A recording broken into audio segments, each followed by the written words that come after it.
அனைவருக்கும் வணக்கம். சூழல் அறிவோம் நிகழ்விற்கு மீண்டும் தங்களை அன்புடன் வரவேற்கிறோம். இன்று நாம் காண இருக்கும் தலைப்பு நஞ்சு பாம்பு கடி எதிர்கொள்ளுதல். Venomous snake bite handling. December 16, 2023. நம் அருகே வாழும் நஞ்சுடைய பாம்புகள், அப்பாம்புகளின் நஞ்சு வகை மற்றும் தன்மை, அவற்றால் மனிதர்களுக்கு உண்டாகும் பாதிப்புகள், பாம்புகள் கடித்தால் முதல் கட்டமாக என்ன செய்ய வேண்டும், எவ்வாறு அந்த சூழ்நிலையை கையாளலாம், என்ன செய்யக்கூடாது, வருங்காலத்தில் நஞ்சு பாம்பு கடிகளை எளிதாக எவ்வாறு எதிர்கொள்வது போன்ற தகவல்களை இந்த நிகழ்வில் அறிந்து கொள்ளலாம். நம்முடன் கடந்த 12 ஆண்டுகளாக நஞ்சுடைய பாம்புகள் மற்றும் நஞ்சு பாம்பு கடி குறித்து ஆராய்ச்சி செய்து வரும் universal snake bite education and research organisation அமைப்பின் நிறுவனர் மற்றும் ஆராய்ச்சியாளர் முனைவர் மனோஜ் சகோதரர் அவர்கள் உரையாட உள்ளார். இன்று நம்முடன் உரையாட இருக்கும் திரு முனைவர் மனோஜ் அவர்கள் குறித்த சிறு அறிமுகம். இவர் நஞ்சு பாம்பு கடி சார்ந்து கடந்த 12 ஆண்டுகளாக செயலாற்றி வருகிறார். இவர் கிருஷ்ணகிரியை தலைமையிடமாக கொண்ட universal snake bite education and research organisation அமைப்பின் நிறுவனர் மற்றும் முதன்மை ஆராய்ச்சியாளராக 2019 ஆண்டு முதல் செயல்பட்டு வருகிறார். நுண் உயிரியல் பிரிவில் இளங்கலை பட்டத்தை சேலம் வைஷ்ணவ கல்லூரியிலும், முதுகலை பட்டத்தை கோயம்புத்தூர் டாக்டர் NGP கலை மற்றும் அறிவியல் கல்லூரியிலும், மேலும் நுண்ணறிவியல் பிரிவில் தர கட்டுப்பாட்டிற்கான PG டிப்ளமோ பட்டத்தை டாக்டர் NGP கலை மற்றும் அறிவியல் கல்லூரியிலும், மருத்துவமனை நிர்வாகத்திற்கான முதுநிலை வணிக நிர்வாக பட்டத்தை கோயம்புத்தூர் இந்துஸ்தான் கலை மற்றும் அறிவியல் கல்லூரியிலும், தொழில் முனைவோர் வளர்ச்சிக்கான PG டிப்ளமோ பட்டத்தை இந்துஸ்தான் கல்லூரியிலும், நுண்ணுயிரியல் நோய் எதிர்ப்பு பிரிவில் முனைவர் பட்டத்தை கோயம்புத்தூர் PhD கலை மற்றும் அறிவியல் கல்லூரியிலும் பெற்றுள்ளார்.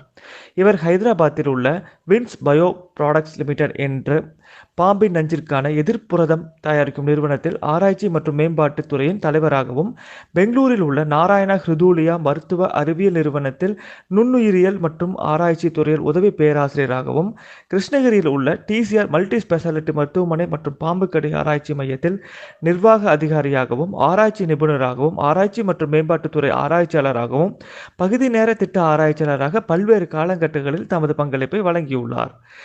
இந்திய பாம்புகளில் நஞ்சிற்கு எதிராக கோழி முட்டையின் மஞ்சள் கருவை ஆன்டிபாடியாக பயன்படுத்தி விரைவான நோய் எதிர்ப்பு கண்டறியும் கருவியை உருவாக்குதல் உட்பட பாம்பு கடிகள் மற்றும் நோய் எதிர்ப்பு சார்ந்த பல்வேறு ஆராய்ச்சிகளை செய்து பல ஆய்வறிக்கைகளை வெளியிட்டுள்ளார். யூசர் அமைப்பு பற்றிய சிறு குறிப்பு.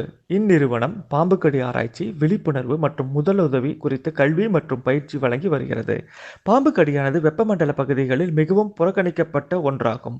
பல உயிர்களை, குறிப்பாக கிராமப்புறங்களில் உள்ள மக்களை அதிகமாக பாதிக்கிறது. பயனுள்ள சிகிச்சை வசதி முறை இல்லாததால் ஒவ்வொரு ஆண்டும் பாம்பு கடியால் பாதிக்கப்பட்ட ஆயிரக்கணக்கானோர் இறந்து விடுகிறார்கள் அல்லது ஊனமடைகின்றனர். யூசர் அமைப்பானது பாம்பு கடி பற்றிய விழிப்புணர்வு மற்றும் ஆராய்ச்சி சேவைகளின் மூலம் தரமான கல்வியை வழங்கும் பொருட்டு நிறுவப்பட்டது. மேலும் பாம்பு கடியால் பாதிக்கப்பட்டவர்களின் சார்பாக உலக சுகாதார மையத்திடம் குரல் எழுப்பி நாடு முழுவதும் பாம்பு கடி தொடர்பான பிரச்சனைகளை பற்றி எடுத்துரைக்கிறது. சுழிய பாம்பு கடி மரணம், ஜீரோ ஸ்னேக் பைட் மோர்டாலிட்டி என்கிற இலக்கை மையக்கருவாக கொண்டு சிறப்பாக இயங்கி வருகிறது. பாம்பு கடி தொடர்பான பிரச்சனைகளில் சுகாதார அமைப்பினர், கல்வி நிறுவனங்கள், விஞ்ஞானிகள், ஆராய்ச்சியாளர்கள், மருத்துவ வல்லுநர்கள் மற்றும் வனவிலங்குத்துறை அதிகாரிகளை போன்று பல்வேறு தரப்பினரின் பங்களிப்போடு அறிவியல் ஆராய்ச்சிகளை மேம்படுத்தும் முயற்சியிலும் ஈடுபட்டு வருகின்றனர்.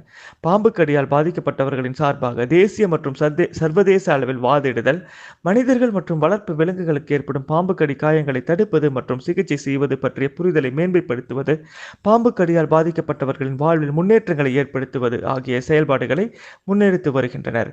சூழல் அறிவோம் வரிசையில் தாங்கள் இணைந்து கொண்டமைக்கு மிக்க நன்றி அண்ணா. தாங்கள் தங்களுடைய உரையை தொடங்கலாம். நன்றி. அனைவருக்கும் இனிய மாலை வணக்கம்.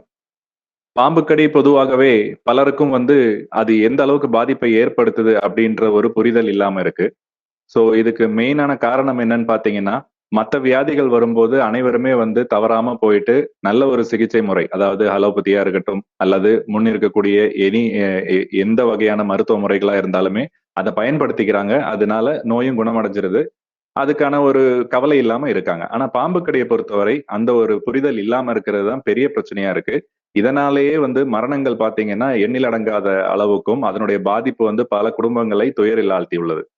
ஸோ இதை நம்ம எப்படி பார்க்கிறோம் அப்படின்னு பார்த்தீங்கன்னா, ICMRன்னு சொல்லக்கூடிய இந்திய மருத்துவ ஆராய்ச்சி கழகம் என்ன சொல்லுது அப்படின்னா, இந்தியாவுல கிட்டத்தட்ட 10 லட்சம் மக்கள் பாம்பு கடியால் அவதிப்படுறாங்க எல்லா ஆண்டுகளிலும். அதுல பாத்தீங்கன்னா சராசரியா 58,000 மக்கள் உயிரிழக்க நேரிடுற ஒரு சூழ்நிலை இருக்கு. இது வந்து பாத்தீங்கன்னா ஒரு ஆவரேஜான கொண்டு வந்த ரிப்போர்ட் தான். இந்த ரிப்போர்ட்டை வந்து நம்மளால முழுமையாக ஏத்துக்கொள்ள முடியாது. ஏன்னு சொன்னா நான் ஆரம்பத்துல சொன்ன மாதிரி எல்லா பாம்பு கடி கேஸுகளும் வந்து ஹாஸ்பிட்டல்ல ரிப்போர்ட் செய்யப்படுவதில்லை. இது ஒரு முக்கியமான ஒரு காரணமா இருக்கு. நிறைய பேர் பாத்தீங்கன்னா ஹாஸ்பிட்டல் அப்ரோச் பண்ணாம கிராமங்கள்லயே ஏதாவது ஒரு ஃபெய்த் ஹீலர்னு சொல்லுவாங்க இல்லையா, அதாவது ஒரு தந்திரி மாதிரியான ஒரு ஆள், மந்திரிச்சு விடுற மாதிரியான ஒரு ஆள், இந்த மாதிரி ஆளுங்களை அப்ரோச் பண்றாங்க. அதே மாதிரி போலியான வைத்தியர்கள், உண்மையான வைத்தியரை நான் குறை சொல்லல, போலி வைத்தியர்கள். சோ இந்த மாதிரியான ஆட்களை போய் அப்ரோச் பண்றதுனால அங்கேயே வந்து காலம் வீணாக்கப்படுகிறது. அதனால அவங்க வந்து ட்ரீட்மெண்ட் ஒழுங்கா கிடைக்காததால மரணம் சம்பவிக்கக்கூடிய வாய்ப்புகள் அதிகமா இருக்கு. சோ இந்த மாதிரியான பிரச்சனைகள் எல்லாம் நம்ம எப்படி தவிர்க்கலாம் அப்படின்னு பார்க்கும்போது பாம்பு கடி சம்பந்தமான ஒரு விழிப்புணர்வு மக்களிடையே கொண்டு சேர்த்தோம் அப்படின்னா இதனால் நிகழக்கூடிய மரணங்களை வந்து நம்மளால கண்டிப்பா கட்டுப்படுத்த முடியும். இன்று இந்த ஒரு மீட்டிங்காக இணைந்திருக்கும் அனைவருக்கும் என்னுடைய மனமார்ந்த நன்றிகளை தெரிவிச்சுக்கிறேன். இந்த செஷன் முழுமையா கேட்டு நம்ம சொல்ற கருத்துக்களை வந்து நீங்களும் புரிஞ்சுக்கிட்டு உங்களை சுத்தி இருக்கவங்களுக்கும் கொண்டு சேர்த்தீங்கன்னு சொன்னாலே பாம்பு கடியால் வரக்கூடிய மரணத்தை நம்மளால கண்டிப்பா தவிர்க்க முடியும். எங்க universal snake bite education and research ஆர்கனைசேஷனுடைய முழு மோட்டோவே என்னன்னு பாத்தீங்கன்னா towards zero snake bite mortality. பாம்பு கடியால் இனி ஒரு மரணம் இருக்கக்கூடாது, அதுல ஜீரோன்ற வேல்யூ கொண்டு வர்றதும் அப்படின்ற எண்ணத்தோட நோக்கோட அந்த இலக்கை நோக்கி நாங்க பயணித்துட்டு இருக்கோம். அடுத்த ஸ்லைட் போலாம். So big four snakes of India, இது என்னது? இது big four snakes of India. அப்ப இந்தியால எத்தனை வகையான பாம்புகள் இருக்கு? இந்தியால பாத்தீங்கன்னா இப்போ ரீசெண்டான ஸ்டடி ரிப்போர்ட் வரைக்கும் நமக்கு தெரிஞ்ச தகவல் கிட்டத்தட்ட 344 வகையான பாம்பு இனங்கள் இருக்கு. சோ இந்த 344 விஷப்பாம்பான்னு கேட்டீங்கன்னா கண்டிப்பா கிடையாது. இந்த 344ல 62 வகையான பாம்புகள் மட்டும்தான் நச்சு பாம்புகள், அதாவது பாய்சனஸ்ன்னு நம்ம சொல்றோம். பாய்சனஸ்ன்ற வார்த்தையை உபயோகிக்க கூடாது. இங்க வந்து இது ஒரு உயிர் பொருள்ல இருந்து வெளியே வரக்கூடிய நஞ்சா இருக்கிறதுனால வெனமஸ் அப்படின்னு ஆங்கிலத்துல நம்ம சொல்றோம். சோ நம்ம தமிழ்ல நச்சு பாம்புன்னே சொல்லுவோம். சோ 62 வகையான நச்சு பாம்புகள் இந்தியால இருக்கு. அதுல வந்து இந்த பிக் ஃபோர் மட்டும்தான் மெடிக்கலி இம்பார்ட்டன்ட் அப்படின்னு நம்ம சொல்றோம். அது என்ன மெடிக்கலி இம்பார்ட்டன்ட் அப்படின்னு கேட்டீங்கன்னா உலக சுகாதார அமைப்பினுடைய வழிகாட்டுதலின்படி எந்த ஒரு பாம்போட கடி வந்து மனிதனை வந்து பாதிக்குதோ, மரணம் வரை நிகழ செய்யுதோ, அந்த மாதிரியான பாம்புகள் வந்து மெடிக்கலி இம்பார்ட்டன்ட் ஸ்பீசிஸ் அப்படின்னு சொல்லி அவங்க வகை வகுத்திருக்காங்க. சோ அந்த வகையில இந்தியால வந்து 4 பெரும் பாம்புகள் அப்படின்னு நம்ம சொல்றோம் big four snakes of India. அது என்னென்னு பாத்தீங்கன்னா கோப்ரான்னு சொல்லக்கூடிய நாகம், கிரைட், காமன் கிரைட்னு சொல்லக்கூடிய கட்டுவிரியன், ரசல்ஸ் வைப்பர் என்று ஆங்கிலத்துல சொல்லக்கூடிய கண்ணாடி விரியன், அதே மாதிரி சாஸ்கேல் வைப்பர்னு சொல்லக்கூடிய சுருட்டை வீரியன். இந்த 4 பாம்புகளும் பாத்தீங்கன்னா நமக்கு வந்து பிக் ஃபோர் ஸ்னேக்ஸ்ல வச்சிருக்கோம். இதுல 2 பாம்புகள் வந்து நியூரோடாக்சிக். இப்ப இந்த ஸ்லைட்ல பாத்தீங்கன்னா தெரியும், மேல இருக்கக்கூடிய நாகமும் அதே மாதிரி கட்டுவிரியன், இது ரெண்டுமே வந்து நியூரோடாக்சிக் வெனம் அப்படின்னு நம்ம சொல்றோம். நியூரோடாக்சிக் அப்படின்னா நரம்பு மண்டலத்தை பாதிக்கக்கூடிய அல்லது செயலிழக்க செய்யக்கூடிய நஞ்சு கொண்ட பாம்புகள். அதே மாதிரி ஹீமோடாக்சிக் வெனம் அப்படின்னு சொல்றது, வெனம் அப்படின்னா பாம்பினுடைய நஞ்சு, சரிங்களா? சோ இங்க வந்து ரசல்ஸ் வைப்பர்னு சொல்லக்கூடிய கண்ணாடி விரியனும் சாஸ்கேல் வைப்பர்னு சொல்லக்கூடிய சுருட்டை விரியனும் ஹீமோடாக்சிக் வெனம் அப்படின்னு நம்ம சொல்றோம். ஹீமோடாக்சிக், ஹீம் அப்படின்னா ரத்தம், டாக்ஸிக்னா நஞ்சு, ரத்தத்தை பாதிப்படைய செய்யக்கூடிய நஞ்சை கொண்டுள்ள பாம்புகள்ன்றதால ஹீமோடாக்சிக். அதுல வெனம் அதனுடைய நஞ்சு. அடுத்த ஸ்லைட் போலாம். சோ இந்த பாம்பினுடைய நஞ்சு அப்படின்றது என்னன்னு கவனிச்சீங்கன்னா, நஞ்சு இல்லாத பாம்புகள் ஒரு வகையா அதனுடைய இறைய வந்து பிடிக்குதுன்னும் போது, நஞ்சுடைய பாம்புகள் தன்னுடைய இறைய வந்து இம்மொபிலைஸ் பண்ண, அதாவது உதாரணத்துக்கு இப்போ ஒரு நாகப்பாம்பு வந்து ஒரு எலியை கடிக்குதுன்னு வைங்களேன், அந்த எலி வந்து வேகமா ஓடக்கூடியது. சோ நாகப்பாம்பு எலியினுடைய வேகத்துக்கு ஈடு கொடுக்க முடியாது. அப்ப என்ன ஆகும், இந்த நஞ்சு வந்து அந்த எலியினுடைய உடம்புல செலுத்தப்படும் போது நியூரோடாக்சிக்கா இருக்கிறதுனால வேகமா வந்து அந்த நஞ்சு வந்து உடம்பு ஃபுல்லா பரவி அந்த எலியை வந்து அசைய விடாம பேரலைட்டிக், அதாவது ஒரு நரம்பு தளர்ச்சின்ற மாதிரியான ஒரு கண்டிஷனை கொண்டு வந்து அந்த இறைய வந்து அதிக தூரம் ஓட விடாது. அப்ப அது செயலிழந்து அங்கேயே நின்றுரும். இந்த பாம்பானது அதன் பின்னாடி போய் அந்த இறைய வந்து விழுங்க முடியும். சோ இந்த நஞ்சு வந்து என்ன அப்படின்னு பாத்தீங்கன்னா ஆங்கிலத்துல it's a modified form of saliva அப்படின்னு சொல்றோம். நம்ம வாயில இருக்கக்கூடிய எச்சில், உமிழ்நீர், அதேதான் நமக்கு என்னத்துக்கு அந்த சலைவை வந்து உதவி பண்ணுதோ அதே உதவியை தான் வந்து பாம்புகளுக்கும் அந்த நஞ்சானது உதவி பண்ணுது. என்ன, நம்ம சாப்பிட்ற உணவை வந்து செரிமானம் செய்யறதுக்கான ஒரு டூல், ஒரு கருவியாக இந்த சலைவா இருக்கு. சோ எல்லா பாம்புக்குமே வந்து இந்த சலைவால வந்து வெனம் இருக்கான்னு கேட்டீங்கன்னா கண்டிப்பா இல்ல. நஞ்சு உள்ள பாம்புகள், அதாவது வெனமஸ் ஸ்னேக்ஸ்ன்னு சொல்லக்கூடிய பாம்புகளுக்கு மட்டும்தான் இந்த நஞ்சானது இருக்கு. இந்த நஞ்சு என்னன்னு பாத்தீங்கன்னா இட்ஸ் அ காக்டெயில் அப்படின்னு சொல்றாங்க. காக்டெயில் அப்படின்னா பல வகையான கலவை. அதுல வந்து புரதம் இருக்கு, புரோட்டீன் இருக்கு, லிப்பிட்ஸ் இருக்கு, அமினோ ஆசிட்ஸ் இருக்கு, ஹெவி மெட்டல்ஸ் இருக்கு. ஸோ இந்த மாதிரியான பல வகையான காம்போனன்ட்ஸ் எல்லாம் சேர்ந்தது தான் இந்த வெனம் அப்படின்னு நம்ம சொல்றோம். பொதுவா பாத்தீங்கன்னா மருத்துவத்துறையில இருக்கிறவங்க மெயினா வந்து 2 வெனம் தான் வந்து அதிகம் பேசுவாங்க. அதுதான் நான் முன்னாடியே சொல்லியிருந்தேன். நியூரோடாக்சிக்னு சொல்லக்கூடிய நரம்பு மண்டலத்தை பாதிக்கக்கூடிய ஒரு நஞ்சு. அதே மாதிரி ஹீமோடாக்சிக்னு சொல்லக்கூடிய ரத்த நாளங்களை பாதிப்படைய செய்யக்கூடிய நஞ்சு. இதை தாண்டி இன்னும் என்னென்ன வகையான நஞ்சுகள் பாம்பு கிட்ட இருக்குன்னு பாத்தீங்கன்னா மயோடாக்சின் அப்படின்னு சொல்லக்கூடிய தசைகளை வந்து வலு இல்லாம செயலிழக்க செய்யக்கூடிய ஒரு நஞ்சு. அதே மாதிரி சைட்டோடாக்சின் சொல்லக்கூடிய செல் லெவல்ல நச்சுத்தன்மையை அதிகரிக்கிறது. அதே மாதிரி கார்டியோடாக்சின் சொல்லக்கூடிய ஹார்ட் இதயத்தை வந்து செயலிழக்க செய்யக்கூடிய நஞ்சு. இந்த மாதிரியான 5 வகையான நஞ்சுகள் வந்து பொதுவா வந்து நச்சு பாம்புகளின் உடலில் உள்ளது. அடுத்த ஸ்லைட் போலாம்.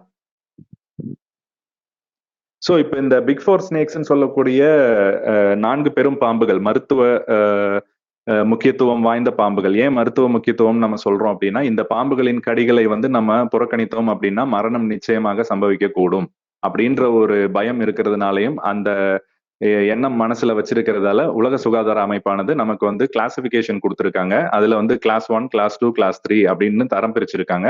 சோ அதுல கிளாஸ் 1 அப்படின்றது என்னன்னு பாத்தீங்கன்னா, பாம்பினுடைய எண்ணிக்கை வந்து மனித நடமாட்டத்திற்கு அருகிலே அதிகமாக இருக்க ஒரு சூழ்நிலை. அதே பட்சத்துல அந்த பாம்புடைய நஞ்சு வந்து மனுஷனுடைய உயிரையே எடுக்கக்கூடிய அளவுக்கு வீரியம் கொண்டதாக இருக்கணும். சோ அந்த வகையில வரக்கூடிய பாம்புகள் எல்லாத்தையுமே வந்து கிளாஸ் 1 அப்படின்ற டைப்ல வச்சிருக்காங்க. சோ இதுல பாத்தீங்கன்னா நம்மளுடைய ரசல்ஸ் வைப்பர்னு சொல்லக்கூடிய கண்ணாடி வீரியன், நாகம், சுருட்டை வீரியன், இந்த 3 பாம்புகளும் வந்து கிளாஸ் 1ல வந்துடும். கிளாஸ் 2ல பாத்தீங்கன்னா பாம்பு வந்து ரேரா தான் நம்ம கண்ணில் படும் அல்லது மனித இடத்துக்கு அருகே வரும்.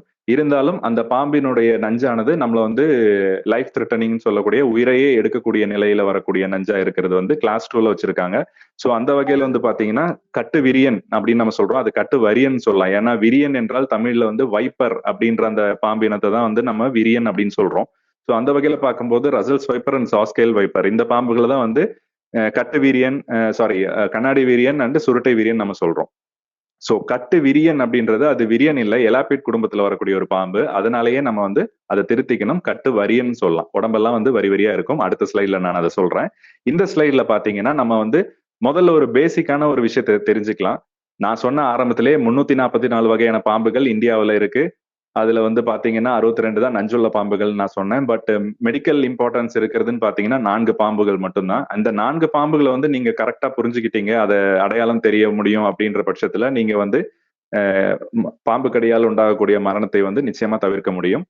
சோ இதுல வந்து முதல்ல நம்ம வச்சிருக்கிறது நாகம். நாகம் வந்து கோப்ரா, ஸ்பெக்டக்கல் கோப்ரா நம்ம பொதுவா சொல்றோம். தமிழகத்துல பாத்தீங்கன்னா ஒரே ஸ்பீசிஸ் தான் இருக்கு.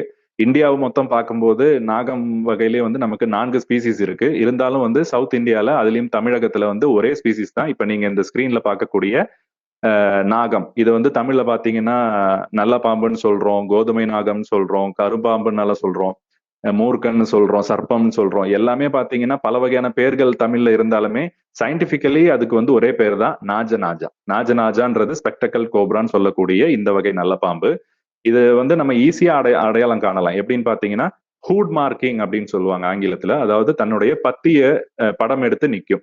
நல்லா பத்தி உயர்த்தி நிற்கும் போதே நம்ம வந்து நிறைய பேர் வந்து சினிமால எல்லாம் பார்த்திருப்போம். இந்த பாம்பை தான் பெரும்பாலும் உபயோகிப்பாங்க. ஏன்னா இது வந்து ஈஸியா நம்மளால ஹேண்டில் பண்ண முடியும்ன்ற ஒரு காரணத்தால.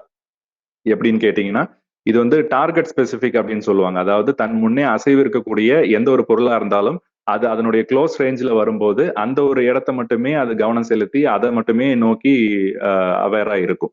ஸோ சுத்தி இருக்கக்கூடிய மற்ற விஷயங்கள் எல்லாம் அது கவனிக்காது. அதனாலேயே இந்த பாம்பு வந்து இந்த ஷோ பண்றவங்க, அதாவது பாம்பு வச்சு தொழில் பண்ணிட்டு இருந்தா அந்த காலத்துல எல்லாம் அந்த மாதிரியான ஒரு முறை இருந்து மகுடி வச்சு பாம்பை படம் எடுக்க வைப்பாங்க. அதே மாதிரி ஷோ பண்ணிட்டு இருப்பாங்க. ஸோ அந்த மாதிரி விஷயத்துக்கெல்லாம் பாத்தீங்கன்னா நாகம் தான் அதிகம் யூஸ் பண்ணிட்டு இருந்தாங்க. அதுக்கு என்ன காரணம்னா இது ஒண்ணுதான். தனக்கு முன்னாடி எந்த ஒரு விஷயம் வந்து அசைவுல இருக்கோ அதையே ஃபோக்கஸ் பண்ணி இது நிக்கிறதால இதை வந்து ஈஸியா யூஸ் பண்ண முடிஞ்சிட்டு இருந்தது. ஸோ இதனுடைய நஞ்சுன்னு பாத்தீங்கன்னா ரொம்ப ரொம்ப பவர்ஃபுல்லானது. அந்த நஞ்சு வந்து நம்மளை கடிச்சது, நம்ம அந்த நாகம் நம்மளை கடிக்குது அப்படின்னா மேக்சிமம் நமக்கு இருக்கக்கூடிய டைம்னு பாத்தீங்கன்னா 1/2 hourல இருந்து 1 hourக்குள்ளார நம்ம அருகில் இருக்க மருத்துவமனைக்கு போய் ரீச் ஆகணும். அதுலயும் வந்து எல்லா மருத்துவமனைக்கும் நம்ம போயிட முடியாது. ஏன்னா மற்ற நோய்களுக்கெல்லாம் எல்லா மருந்துமே வந்து எல்லா மருத்துவமனையிலயும் நமக்கு கிடைக்கும். ஆனா பாம்பு கடிக்கான மருந்து எல்லா ஹாஸ்பிட்டலையும் இருக்குமான்னு கேட்டீங்கன்னா கண்டிப்பா கிடையாது. ஏன்னா அந்த நச்சுமுறி மருந்து வந்து அதை ஸ்டாக் வைக்கிறது ஒரு பெரிய கஷ்டம். அதே மாதிரி ட்ரீட்மெண்ட் வந்து ரொம்ப ரொம்ப ரிஸ்கா இருக்கு. அதனால எல்லா தனியார் மருத்துவமனையிலையும் இது இருக்காது. அரசு மருத்துவமனைகள்ல எல்லா இடங்கள்லயும் இந்த நச்சுமுறி மருந்து கண்டிப்பா இருக்கும் தமிழகத்துல. சோ இந்த பாம்பை வந்து இப்ப நான் சொன்ன மாதிரி ஹூட் மார்க்கிங்ஸ் வச்சு நீங்க ஈஸியா ஐடென்டிஃபை பண்ணிடலாம். இதனுடைய பைட் காம்ப்ளிகேஷன்ஸ் அப்படின்னு என்னன்னு பாத்தீங்கன்னா, இது வந்து கடிச்ச இடத்துல வந்து பயங்கரமா வீக்கம் வரும். அதாவது நல்ல பாம்பு கடிச்சதுன்னா கடிச்ச இடத்துல வந்து வீக்கம் வரும். அதே மாதிரி அத பேரலைட்டிக், அதாவது நியூரோடாக்சிக்னு ஆரம்பத்துல சொன்னேன் இல்லைங்களா, நரம்பு மண்டலத்தை செயலிழக்க செய்யக்கூடிய நஞ்சு. அதனாலேயே இதனுடைய நஞ்சு வந்து பாத்தீங்கன்னா உடம்பு பூரா பரவி நடக்க விடாம, நம்மள பேச விடாம, நாக்கு தடிச்சு போய் பேச்சு வந்து குழைய ஆரம்பிக்கும். அதாவது நல்லா பேச முடியாது. நாக்கு தடித்து போயிடுறதுனால அவங்களால கொழகொடான்னு பேசுவாங்க. கரெக்டா பேச முடியாது. பார்வை வந்து பிளர்டு விஷன் சொல்லுவாங்க. அதாவது பார்வை வந்து சரியா தெரியாம மங்கலா இருக்கும். அதே மாதிரி ரொம்ப தூரம் அவங்களால நடக்க முடியாது. உடனே வந்து குழஞ்சு கீழே விழுந்துருவாங்க. மயக்கம் அடைஞ்சிருவாங்க. வாயில இருந்து நுர தள்ள ஆரம்பிக்கும். அந்த மாதிரியான ஒவ்வொரு சிம்டம்ஸா வரும்.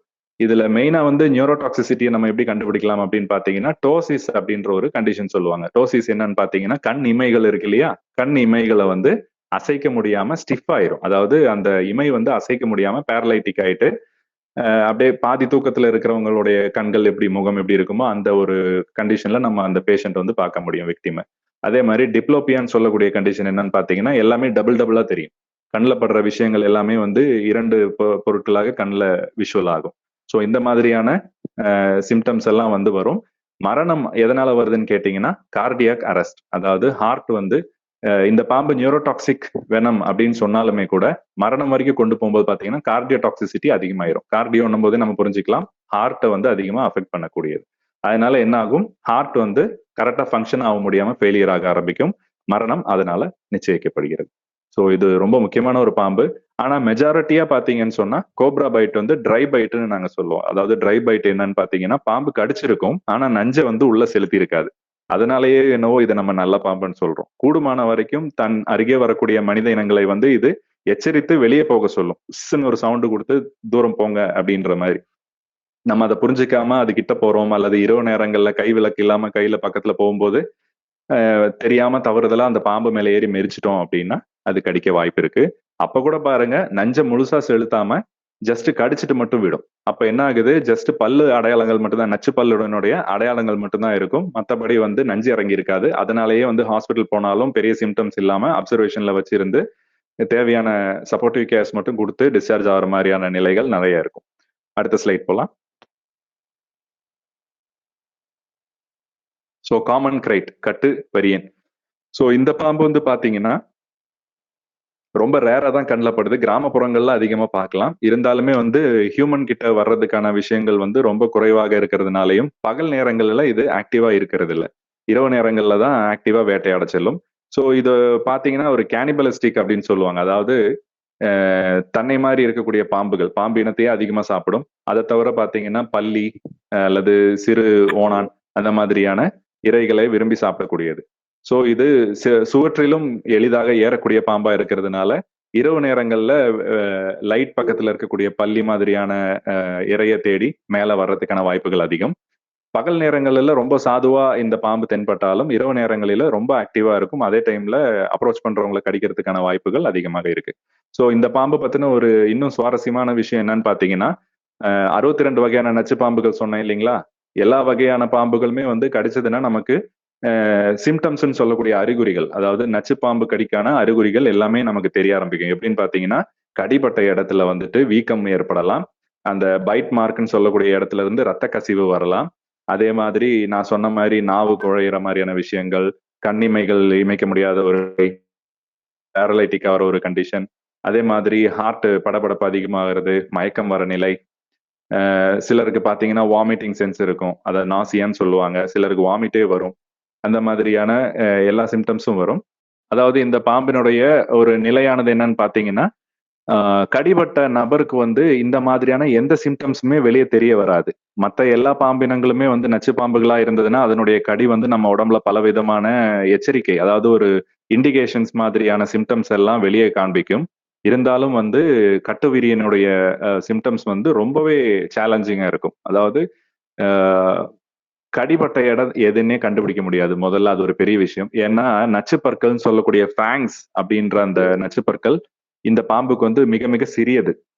மேக்சிமம் பாத்தீங்கன்னா 4 மில்லிமீட்டர்ன்ற அளவுக்கு தான் ஒரு நன்கு வளர்ந்த ஒரு கட்டுவிரியனுடைய நச்சுப்பற்கள் இருக்கும். சோ அந்த அளவுக்கு வந்து ரொம்ப சின்ன பல்லா இருக்கிறதுனாலையும் இதனுடைய நஞ்சு வந்து ரொம்ப வலி காமிக்காத மாதிரியான ஒரு நிலையா இருக்கும் கடிப்பட்ட தருணத்தில். அதாவது இமிடியேட்டா அந்த செகண்ட்ல அந்த நொடி பொழுதுல பாத்தீங்கன்னா ஒரு சின்ன எறும்பு கடிச்ச மாதிரி அல்லது கொசு கடிச்ச மாதிரி தான் எங்களுக்கு வலி இருந்தது அப்படின்னு ஹாஸ்பிட்டல் அட்மிட் ஆன பாம்பு கடிப்பட்ட அந்த நபர்கள் வந்து எங்களுக்கு சொல்லுவாங்க. சோ அந்த மாதிரி வலி வந்து ரொம்ப கம்மியா இருக்கும். அதுவும் நான் சொன்ன மாதிரி இரவு நேரங்கள்ல தான் இந்த பாம்பு ஆக்டிவா இருக்கிறதுனால கிராமப்புறங்கள்ல ஒரு பழக்கம் இருக்கு. இரவு நேரத்துல வந்து பாத்தீங்கன்னா வெறும் தரையிலேயே படுத்திருப்பாங்க வீட்ல. பெட்ல படுக்காம, கட்டில் மேல படுக்காம, தரையில பாய் போட்டு படுத்திருப்பாங்க. சோ இந்த பாம்பு வந்து பாத்தீங்கன்னா, தன்னுடைய இரையை தேடி வரும் தருணத்தில் அல்லது ஒரு மழைக்காலங்கள் அந்த மாதிரியான வானிலை மாற்றம் இருக்கக்கூடிய நேரத்துல சூடு கதகதப்பா தன்னோட உடம்ப வச்சுக்கிறதுக்காக வீட்டுக்குள்ளார புகுந்து வரும்போது, தரையில மனிதர்கள் இருக்கும்போது, மனிதனுடைய பாடியில இருந்து கிடைக்கக்கூடிய அந்த சூட்டுக்காக கூட சேர்ந்து இருக்கும். ஏன்னா பாம்புகள் வந்து பொதுவாவே கோல்ட் பிளட்டட் அப்படின்னு நம்ம சொல்லுவோம். அதாவது தன்னால தன் உடலை தானே வெப்பமேற்ற முடியாத ஒரு உயிரினம். அதனால வெளிப்புறத்துல இருந்து எக்ஸ்டர்னலா கிடைக்கக்கூடிய சூட்டை தான் நம்பி வாழ்கின்றன. அப்படின்னும் போது மனித உடம்புல இருந்து கிடைக்கிற சூட்டுக்காக கதகதப்புக்காக பக்கத்துல வரும். அப்ப தெரியாம அந்த நபர் உருண்டு படுக்கும் போது இந்த பாம்புக்கு வந்து வலி ஏற்பட்டு அது வந்து கடிக்க வாய்ப்புகள் அதிகமா இருக்கு. மெஜாரிட்டியா வந்து பாம்பு கடி பாத்தீங்கன்னா கால் முட்டிக்கு கீழே தான் இருக்கும். அதாவது அபவுட் ஒரு 60-70% ஆஃப் கேசஸ் வந்து பாத்தீங்கன்னா கால் முட்டுக்கு கீழ் பக்கம் மட்டும்தான் பாம்பு கடி வாங்கிட்டு வருவாங்க. ஒன்னா கால் விரல்கள்லயோ அல்லது பாதத்திலேயோ அல்லது முட்டிக்கு கீழே ஏதாவது ஒரு பக்கம் தான் கடி வாங்கிட்டு வருவாங்க. வெரி ஃபியூ வந்து பாத்தீங்கன்னா பாடியில வரும். அது இப்போ இந்த விவசாயம் சார்ந்த வேலை செய்யறாங்க அல்லது கூலி தொழில் மாதிரி செஞ்சுட்டு இருக்காங்க. காடு வெட்டுறது, புதர்களை அழிப்பது இந்த மாதிரியான வேலை செய்யறவங்க அவங்க கத்தி கொண்டு இந்த சின்ன வகையில இருக்கக்கூடிய புதர்களை எல்லாம் அப்புறப்படுத்தும் போது கையில கடிக்கிறதுக்கான வாய்ப்புகள் இருக்கு. கால் தாண்டி கையில தான் அதிகமா வரும். இது 2 தவிர பாத்தீங்கன்னா இந்த கிரைட்டன் சொல்லக்கூடிய கட்டுவெறியன் மட்டும்தான் வந்து உடம்புல கடிக்கிறது. அது எதனாலன்னு நான் சொன்னேன். அதாவது தரையில படுக்கும்போது தவறுதலா வந்து பாம்பு மேல புரண்டுருவாங்க. அப்ப அது வலியினால அந்த நபரை கடிக்கும். சோ இந்த மாதிரி கடி எங்கெல்லாம் வரும்னு கேட்டீங்கன்னா, பல வகையில சொல்லலாம். நம்ம வந்து பகுதியிலயும் கடி வாங்கி வந்தவங்க இருக்காங்க. காது மடல்ல வந்து கடி வாங்குனவங்க இருக்காங்க. உதட்டு மேல கடி வாங்குனவங்க இருக்காங்க. கழுத்துல, மார்புல அதே மாரி உடல்ல எந்த பகுதியில வேணாலும் இந்த பாம்பு கிட்ட கடி வாங்க வாய்ப்பு இருக்கு. ஏன்னா தரையில சமமா படுத்திருக்கும்போது நம்ம உடல் வந்து அந்த பாம்புக்கு அப்ரோச் பண்றதுக்கு ஈஸியா இருக்கு. மத்த பாம்புகள் அப்படி இல்ல. வெளிய நம்ம நடமாடும் நேரங்கள்ல தான் நம்ம அதுகிட்ட கடி வாங்குறதுக்கான வாய்ப்புகள் அதிகமா இருக்கு. அப்படின்னும்போது, நான் ஆரம்பத்துல சொன்ன மாரி கால் முட்டுக்கு கீழயும், கை முட்டுக்கு கீழ் பகுதி, அதாவது விரல் பகுதிகள் எல்லாம் தான் வந்து இந்த பாம்புகள் வந்து கடிக்கிறதுக்கான வாய்ப்புகள் இருக்கு. சோ இந்த கட்டுவிரியன் வந்து பொதுவாவே வந்து ரொம்ப அமைதியான பாம்பா இருந்தாலும், இரவு நேரங்களிலே அது ரொம்ப ஆக்டிவா இருக்கும். அந்த டைம்ல வந்து நம்ம தெரியாம அத வந்து அப்ரோச் பண்றோம் அப்படின்னா, நம்ம வந்து கடி வாங்குறதுக்கான வாய்ப்புகள் அதிகம். சோ இதனுடைய நஞ்சு வந்து என்னன்னு பாத்தீங்கன்னா, இதுவும் வந்து நியூரோடாக்சிக் வெனம் தான். அதாவது நரம்பு மண்டலத்தை பாதிக்கக்கூடிய விஷயம் தான். அந்த நஞ்சு வந்து அட் த எண்ட் அந்த நபர் வந்து கடிபட்டு மருத்துவ சிகிச்சை எடுக்கல அப்படின்னா, நுரையீரல் வீங்கி போய் அதாவது பல்மனரி எடிமா அப்படின்னு சொல்லுவாங்க. அதாவது லங்ஸ்ல வந்துட்டு பயங்கரமா வீக்கம் வந்து பிரீத் இன்டேக் பண்ண முடியாது. சுவாசிக்க முடியாத ஒரு நிலை வந்து மூச்சு திணறல் மாதிரியான ஒரு பிரச்சனை வந்து தான் இறக்க நேரிடும். அதனால இந்த பாம்பினுடைய கடி வந்து நான் ஆரம்பத்திலே சொன்ன மாரி கடிவாயில் எந்த அறிகுறியும் இருக்காது. அப்போ கடிபட்ட நபர் வந்து இரவு நேரங்கள்ல உறங்கும் போது தான் கடி வாங்குவாங்க. அவங்களுக்கு தெரியாது. தூக்க நிலையிலே இருப்பாங்க. காலையில அவங்க வீட்ல இருக்க மத்தவங்க தான் யாராவது பார்த்துட்டு, இவரு என்ன இந்த மாரி படுத்திருக்காரு, இன்னும் எந்திரிக்கலையேன்னு சொல்லிட்டு ஹாஸ்பிட்டல் கொண்டு போம்போது, மருத்துவர்களுக்குமே அது வந்து ஒரு சேலஞ்சிங்கான விஷயமா இருக்கும். என்னன்னு பார்த்தீங்கன்னா, எந்த ஒரு ஸ்னேக் பைட்டுக்கான சிம்ப்டமுமே ஆரம்பத்துல கண்டுபிடிக்க முடியாது. ரொம்ப கஷ்டமா இருக்கும். ஏன்னா பைட் மார்க் இருக்காது. அவ்வளவு சீக்கிரத்துல கண்படாது. அதே மாரி அ வேற வகையான சிம்ப்டம்ஸ் அதாவது வீக்கம் வர்றதோ, அந்த மாதிரியான எந்த ஒரு சிம்ப்டம்ஸுமே தெரியாது. மேக்ஸிமம் இந்த கட்டுவிரியன் கடியில என்ன நம்ம பார்க்கலாம் அப்படின்னு பார்த்தீங்கன்னா, ரொம்ப சீரியஸான கண்டிஷன் ஆகும்போது தான் அந்த நபருக்கு வந்து அடிவயிற்றில் பயங்கர வலி இருக்கும். அதாவது சிவியர் ஸ்டொமக் பெயின் சொல்லுவாங்க. அல்லது பாதி மயக்கத்துல இருக்க மாரி கண் வந்து டோசிஸ் ஆயிரும். அதாவது கண் இமைகள் இமைக்க முடியாம அப்படியே ஸ்டிஃப்பா இருக்கக்கூடிய ஒரு நிலை. சோ இந்த மாதிரியான ஒரு கண்டிஷன் பார்க்கலாம். ரொம்ப சிவியர் கண்டிஷன் போகும்போது பார்த்தீங்கன்னா, ஸ்டிக்கி சலைவான்னு சொல்லுவாங்க. அதாவது வாயிலிருந்து வரக்கூடிய உமிழ்நீர் வந்து ஒரு மாரி ரொம்ப ஒட்டும் தன்மையோடவும், ரொம்ப துர்நாற்றம் வீசக்கூடிய ஒரு சலைவாவா வெளியே வரும். ஸோ இதெல்லாம் வச்சுதான் வந்து நம்ம அது வந்து ஒரு பாம்பு கடியாக இருக்கலாம் அப்படின்ற ஒரு கன்க்ளூஷனுக்கு வர முடியுது. ஸோ இந்த மாதிரியான அஹ், சிக்கலான ஒரு சூழ்நிலை வந்து இந்த ஒரு நஞ்சு பாம்புக்கு மட்டும் ஒரு விதிவிலக்குன்ற மாதிரி இருக்கு. மற்ற எல்லா வகையான பாம்பினங்களும், அது கடல் பாம்பா இருக்கட்டும், விரியன் பாம்புகளா இருக்கட்டும், அல்லது மூர்க்கன் மாதிரியான எலாபிடே ஸ்னேக்ஸ்ன்னு சொல்லக்கூடிய அந்த வகையில இருக்க மற்ற எல்லா பாம்புகளுமே வந்து பைட் மார்க்ஸ், சிம்டம்ஸ் எல்லாத்தையுமே வந்து வெளிப்படையா காட்டும். ஆனா இந்த கிரைட்ல மட்டும் அது கொஞ்சம் நமக்கு வித்தியாசமா இருக்கும். டாக்டர்ஸ்க்குமே அது வந்து ட்ரீட்மெண்ட் வந்து சேலஞ்சிங்கான ஒரு விஷயமா இருக்கு. இப்ப இந்த பாம்பை வந்து நம்ம எப்படி அடையாளம் காணலாம் அப்படின்னு பாத்தீங்கன்னா, உடல் வந்து பயங்கர கருகருன்னு இருக்கும் அல்லது கருநீல நிறத்துல இருக்கும். அதனுடைய தலைப்பகுதியும் கழுத்து பகுதியும் பாத்தீங்கன்னா ஒரே அமைப்பா இருக்கும். நமக்கு வந்து வித்தியாசம் தெரியாது. மத்த வீரியன் பாம்புகள் எல்லாம் பாத்தீங்கன்னா தலைப்பகுதி வந்து நல்லா பெருசா இருக்கும், கழுத்து ரொம்ப சின்னதா இருக்கும். ஸோ இந்த பாம்புல பாத்தீங்கன்னா அந்த மாதிரியான எந்த வித்தியாசமும் இல்லாம தலையும் கழுத்தும் வந்து ஒரே சமமான தடிமனோட இருக்கும். தலைப்பகுதியிலிருந்து ஒரு கழுத்து பகுதி முடிஞ்சு கொஞ்ச தூரம் வரைக்குமே அதனுடைய உடம்புல எந்த வகையான வரிகளும் பட்டை பட்டையா இப்ப இந்த வெள்ளை வரிகள் இருக்கு பாத்தீங்களா, சில்வர்டு பேண்ட்ஸ்ன்னு சொல்லுவோம் நம்ம ஆங்கிலத்துல. அந்த மாதிரியான பேண்ட்ஸ் எதுவுமே இருக்காது. ஆனா குவார்டர் போர்ஷன் ஆஃப் த பாடி முடிஞ்சதுல இருந்து பாத்தீங்கன்னா கணக்குல வந்து நம்ம ஈக்குவல்ஸ் அப்படி சமம் அப்படின்ற ஒரு சிம்பிள் யூஸ் பண்ணுவோம் இல்லையா, ஈக்குவல் சிம்பிள். அந்த சிம்பிள் மாதிரியான அடையாளங்கள் நீங்க நல்லா கவனிக்கலாம். அதாவது பேர்டு பேண்ட்ஸ் அப்படின்னு ஆங்கிலத்துல சொல்லுவாங்க. இரண்டு இரண்டு ஜோடி ஜோடியா இருக்கக்கூடிய வெள்ளி வரிகள்ன்ற மாதிரி உடம்பு பூரா அந்த பேண்ட்ஸ் இருக்கும். அடுத்தது இந்த பாம்பு வந்து பகல் நேரங்கள்ல அதிகம் பார்க்க முடியாது. ஏன்னா இரவு சஞ்சாரி பாம்பா இருக்கிறதுனால பகல் நேரங்கள்ல தோட்டங்கள்ல இருக்கக்கூடிய செடிகள்லயோ அல்லது பூச்செடி உள்ளவோ வந்து காயில் பண்ணி படுத்திருக்கும், அதாவது சுருண்டு படுத்திருக்கும், அவ்வளோ ஆக்டிவா இருக்காது. ஸோ இதனுடைய பைட் காம்ப்ளிகேஷன்ஸ் அப்படின்னு பார்த்தீங்கன்னா நான் ஆரம்பத்துல சொன்ன மாதிரி வயிற்று வலி பயங்கரமான ஒரு தொல்லையா இருக்கும். அதே மாதிரி மெஜாரிட்டி கேசஸ் வந்து ஏர்லி மார்னிங் ப்ரெசன்டேஷன் அப்படின்வாங்க. அதாவது காலை நேரத்துல தான் ஒன்னா அந்த நபருக்கே தெரிய வரும் ஏதோ பிரச்சனை இருக்குன்ற மாதிரி, அல்லது கூட இருக்கிறவங்க வீட்டுல கூட இருக்கிறவங்க கண்டுபிடிப்பாங்க இந்த மாதிரி ஏதோ ஆயிருக்கு, பேரலைசிஸ் வந்திருக்கலாம்ன்ற ஒரு நிலையில அவர் வந்து ஹாஸ்பிட்டல் கொண்டு போவாங்க. அதாவது ஸ்ட்ரோக் மாதிரியான ஏதாவது ஒரு சிம்டம் காட்டுதா அப்படின்ற மாதிரி. ஸோ ஆரம்பத்துல நான் சொன்ன மாதிரி இந்த பாம்பு வந்து நியூரோடாக்சிக் வெனமா இருக்கிறதுனால இதனுடைய நஞ்சானது டோசிஸ் அப்படின்னு சொல்லக்கூடிய கண்ணிமைகள் இமைக்க முடியாத ஒரு கண்டிஷனை உண்டு பண்ணும். அதே மாதிரி பிரீத்திங் சஃபகேஷன், அதாவது மூச்சு திணறல் மாதிரியான மூச்சு விட முடியாம ஒரு சூழ்நிலை ஏற்படுத்தும். மரணம் எதனால நடக்குதுன்னு கேட்டீங்கன்னா ரெஸ்பிரேட்டரி ஃபெயிலியர். ஸோ இதெல்லாம் தான் இதனுடைய பைட் காம்ப்ளிகேஷன்ஸ். அடுத்த ஸ்லைட் போலாம். ஸோ ரசல்ஸ் வைப்பர், கண்ணாடி வீரியன். இந்த பாம்பு பாத்தீங்கன்னா ரொம்ப ஈஸியா அடையாளம் கண்டுடலாம். ஆனா நம்ம மக்கள் வந்து நிறைய தப்பான ஒரு முடிவு எடுத்துடுறாங்க. என்னன்னு பாத்தீங்கன்னா இது பாக்குறதுக்கு மலைப்பாம்பு மாதிரி இருக்குன்னு நினைச்சுக்கிட்டு இது மெதுவா ஊர்ந்து போறதுனால இது வந்து மலைப்பாம்பா இருக்கலாம் அல்லது மலைப்பாம்பினுடைய குட்டியா இருக்கலாம் அப்படின்னு நினைச்சு கையாளணும்னு நினைச்சு கையில எடுக்கணும்னு நினைப்பாங்க, இது கடிச்சிரும். ஸோ நல்லா உத்து பார்த்தோம் அப்படின்னா மலைப்பாம்புக்கும் இதுக்கும் உடல் அமைப்பு வந்து ரொம்பவே வித்தியாசம் இருக்கு. ரெண்டும் ஒரு போல் கிடையாது. இதுக்கு தலைப்பகுதி பாத்தீங்கன்னா நல்லா வி ஷேப்ல பெருசா இருக்கும், டைமண்ட் ஷேப் ஹெட் அப்படின்னு ஆங்கிலத்துல சொல்லுவாங்க. சோ இப்ப இந்த பாம்பினுடைய தலைப்பகுதியில இருந்து வால் வரைக்கும் பாத்தீங்கன்னா ஒரு ஆல்மண்டின் செயின்ஸ் அப்படின்னு சொல்லுவாங்க. அதாவது ஓவல் ஷேப்ல இருக்கக்கூடிய முட்டை முட்டையான வடிவம் போல தலைப்பகுதியில இருந்து வால் பகுதி வரைக்கும் அதனுடைய முதுகு புறத்துல பாத்தீங்கன்னா செயின் லைக் பேட்டர்ன் அப்படின்னு சொல்லுவாங்க. அழகா வந்து ஆல்மண்ட் அப்படின்றது பாதாம் அப்படின்னு நம்ம தமிழ்ல சொல்றோம் இல்லைங்களா, அந்த பாதாம்க்கு வந்து பிளாக் பார்டர் கொடுத்தா எப்படி இருக்கும் அந்த மாதிரி பாத்தீங்கன்னா இந்த படத்துல பாத்தீங்கன்னா நல்லா தெரியும். ஸோ தலையில இருந்து வால் வரைக்கும் ஒரு செயின் மாதிரியான ஒரு பேட்டர்ன் இருக்கும். இது ரசல்ஸ் வைப்பர்னு சொல்லக்கூடிய கண்ணாடி வீரியனுக்கு மட்டும்தான் இந்த பேட்டர்ன் இருக்கு. உடல் வந்து பாத்தீங்கன்னா நல்ல தடிமனான உடலா இருக்கும். மற்ற பாம்புகள் மாதிரி இல்லாம தலையில இருந்து வால் வரைக்குமே வந்து நல்லா தடிமனா இருக்கக்கூடிய பாம்பு, சிறிய அளவுல வால் இருக்கும். ஸோ இதனுடைய உடல் பார்த்தாலே நீங்க ஈஸியா கண்டுபிடிச்சிடலாம். அதே மாதிரி இதுவும் வந்து பாத்தீங்கன்னா நாகப்பாம்பு மாதிரியே இஸ்ன்ற அந்த சவுண்ட், அந்த சப்தத்தை எழுப்பி எதிரிய வந்து வார்னிங் கொடுக்கும், எச்சரிக்கை செய்யும். ஸோ இந்த பாம்பு வந்து ஹீமோடாக்சிக் வெனம், அதாவது நரம்பு மண்டலத்தை பாதிப்படைய செய்யக்கூடிய ஒரு நஞ்சு. ஆரம்பத்துல நான் சொன்ன மாதிரி இது ஐடென்டிபிகேஷன் மார்க்ஸ் பாத்தீங்கன்னா டைமண்ட் ஷேப்டு ஹெட், அதாவது ட்ரையாங்குலர் ஷேப்ல ஹெட் இருக்குது.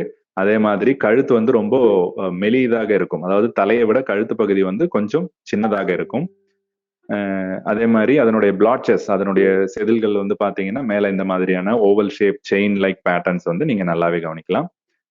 பைட் காம்ப்ளிகேஷன்ஸ் அப்படின்னு பாத்தீங்கன்னா இந்த பிக் ஃபோர் ஸ்னேக்லயே வந்து அதிகமாக ரிப்போர்ட் செய்யப்படுற பாம்பு கடி, வெனமஸ் ஸ்னேக் பைட் அப்படின்ட்டு நம்ம பார்க்கும்போது அதிகமா ரிப்போர்ட் செய்யப்படுற ஸ்னேக் ஸ்பீசிஸ் எதுன்னு பாத்தீங்கன்னா இந்த ரசல்ஸ் வைப்பர்னு சொல்லக்கூடிய கண்ணாடி வீரியன் தான்.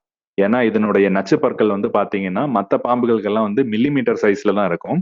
இந்த கண்ணாடி வீரியனுக்கு மட்டும் பாத்தீங்கன்னா நச்சு பற்கள் இன்ச்சஸ்ல இருக்கும். அதாவது நன்கு வளர்ந்த ஒரு கண்ணாடி வீரியனுடைய நச்சு பற்கள் பாத்தீங்கன்னா ஒரு 1 இன்ச்ல இருந்து 1.5 இன்ச்ன்ற அளவுக்கு பெரிய பல்லா இருக்கும். மூவபிள் ஃபேங் அப்படின்னு சொல்லுவாங்க. மற்றதுக்கெல்லாம் வந்து ஃபிக்ஸட் ஃபேங் மாதிரி இருக்கும். ஃபிக்ஸட் அப்படின்னா இப்ப இந்த கால்பந்து விளையாடுறவங்களுடைய ஷூ பாத்தீங்கன்னா உங்களுக்கு தெரியும். ஃபுட்பால் பிளேயர்ஸோட ஷூல வந்துட்டு கீழே நெயில்ஸ் இருக்கும். அதாவது ஃபிக்ஸ் பண்ணி வச்ச ஸ்க்ரூஸ் மாதிரி இருக்கும். அது அவங்களுக்கு கிரிப்புக்காகன்ற மாதிரி. அதே மாதிரி ஃபிக்ஸட் ஃபேங் அப்படின்னு சொல்லக்கூடியது மேல் தாடையில முன்னிலையில 2 நஞ்சு பற்கள் இருக்கும். ஸோ அதை ஃபிக்ஸட் ஃபேங் அப்படின்னு சொல்லுவோம். பட் இந்த பாம்பை பொறுத்த வரைக்கும் மூவபிள் ஃபேங் அப்படின்றதுனால உள்புறமா வந்து மடங்கி இருக்கும். தேவை வரும்போது தன் வாயை வந்து நல்லா அகலமா திறக்கும் போது அந்த நச்சு பற்களானது வெளியே மூவபிள் ஃபேங்கா வந்து வெளியே வர்றதுனால இன்ச்சஸ் சைஸ்ல இருக்கு. அப்போ அவ்வளவு பெரிய நச்சுப்பல்ல வந்து அது பயன்படுத்துறதுனால அதனுடைய கடி வந்து ஒரு எலும்பு உடைஞ்சு போற ஃப்ராக்சர் ஆன அளவுக்கான வலி இருக்கும்.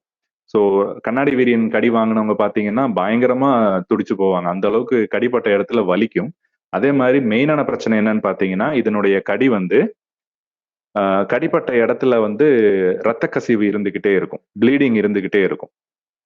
கடிப்பட்ட இடம் அந்த பைட் மார்க்கான இடத்துல இருந்து ரத்தம் வந்து உறையாம கசிஞ்சுக்கிட்டே இருக்கும். கண்டினியூஸா வந்து ப்ளீட் ஆயிட்டு இருக்கும். ஸோ அடுத்ததா என்ன ஆகும்னு பாத்தீங்கன்னா உள்ள போய் இன்டர்னல் ஆர்கன்ஸ் எல்லாம் இன்ஜூர் பண்ண ஆரம்பிக்கும். மெயினா வந்து ரத்த மண்டலத்தை அஃபெக்ட் பண்றதுனால நமக்கு ரத்தம் சுத்திகரிக்க உதவக்கூடிய உறுப்பான கிட்னியை வந்து செயலிழக்க செய்யக்கூடிய ஒரு தன்மை வரும். ஸோ ஆரம்பத்திலேயே நம்ம மருத்துவ சிகிச்சை எடுக்கல அப்படின்னா இந்த பாம்பினுடைய நஞ்சானது நம்ம கிட்னியை மெயினா செயலிழக்க செஞ்சு அதன் மூலமா மற்ற ஆர்கன்ஸையும் மற்ற உறுப்புகளையும் வந்து மல்டிபிள் ஆர்கன் டேமேஜ்ன்ற ஒரு கண்டிஷன்ல கொண்டு போய் கடைசியா அந்த நபர் வந்து கிட்னி ஃபெயிலியர்ன்ற ஒரு கண்டிஷன்னால கிட்னி செயலிழந்து போய் இறந்து போற ஒரு நிலை ஏற்படும். ஸோ இதனுடைய சிம்டம்ஸ்ன்னு பாத்தீங்கன்னா கண்டிப்பா கடிப்பட்ட இடத்துல வந்து வீக்கம் இருக்கும், பயங்கரமான வீக்கம் இருக்கும், ரத்தம் கசிஞ்சுக்கிட்டே இருக்கும். அடுத்தது மெதுவா இந்த ரத்தம் வந்து அந்த நஞ்சு வந்து ரத்தம் ஃபுல்லா பரவ ஆரம்பிக்கும் போது உடல் முழுவதுமே ஸ்ப்ரெட் ஆக ஆரம்பிக்கும். அப்படி வரும்போது பாத்தீங்கன்னா ஹெமச்சூரியான்ற ஒரு கண்டிஷன் சொல்லுவாங்க. அதாவது ஹெமச்சூரியானா என்னன்னு கேட்டீங்கன்னா சிறுநீரிலும் வந்து ரத்த கசிவு மாதிரியான ஒரு நிலைமை ஏற்படும். ஸோ யூரின்லயும் வந்துட்டு பிளட் வந்து கசிய ஆரம்பிக்கும். அதுதான் ஹெமச்சோரியா அப்படின்னு சொல்லுவாங்க. ஸோ அந்த மாதிரியான கண்டிஷன்ஸ் வரும்போது கண்டிப்பா இந்த கடிப்பட்ட நபருக்கு வந்து டயாலிசிஸ் முறையில செயற்கையா வந்து கிட்னி ஃபங்க்ஷன் பண்ணக்கூடிய வேலையை வந்து ஒரு மெஷின்ல கொடுத்து அந்த நபருடைய ரத்தத்தை வந்து சுத்திகரிச்சுக்கிட்டே இருக்கணும். தேவைப்பட்டால் ரத்தம் புதுசா வந்து டோனார் கிட்ட இருந்து வாங்கி யூஸ் பண்ற மாதிரியான நிலைமைகள் வரும். ஸோ இதெல்லாம் தான் இதுல மெயின் பிரச்சனையா இருக்கு. அதிகப்படியான பாம்பு கடி நச்சு பாம்பு கடின்னு சொன்னா ரசல்ஸ் வைப்பர், அதாவது கண்ணாடி வெறியனுடைய கடிகள் தான் அதிகமா இருக்கு.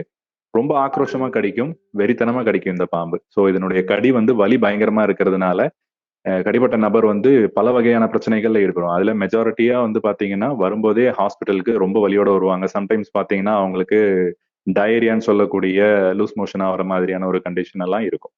ஸோ இது எல்லாமே அந்த நஞ்சினுடைய ஒரு செயல்பாடா இருக்கு. அடுத்த ஸ்லைட் போலாம். ஸோ சாஸ்கேல் வைப்பர், சுருட்டை விரியன், இந்த 4 பெரும் பாம்புகள்ல இந்த பாம்பு வந்து பாத்தீங்கன்னா மேக்சிமம் 1 ஃபீட்ன்ற அளவுக்கு தான் இருக்கு. அதாவது 1 அடி ஆவரேஜ் அப்படின்ற மாதிரி.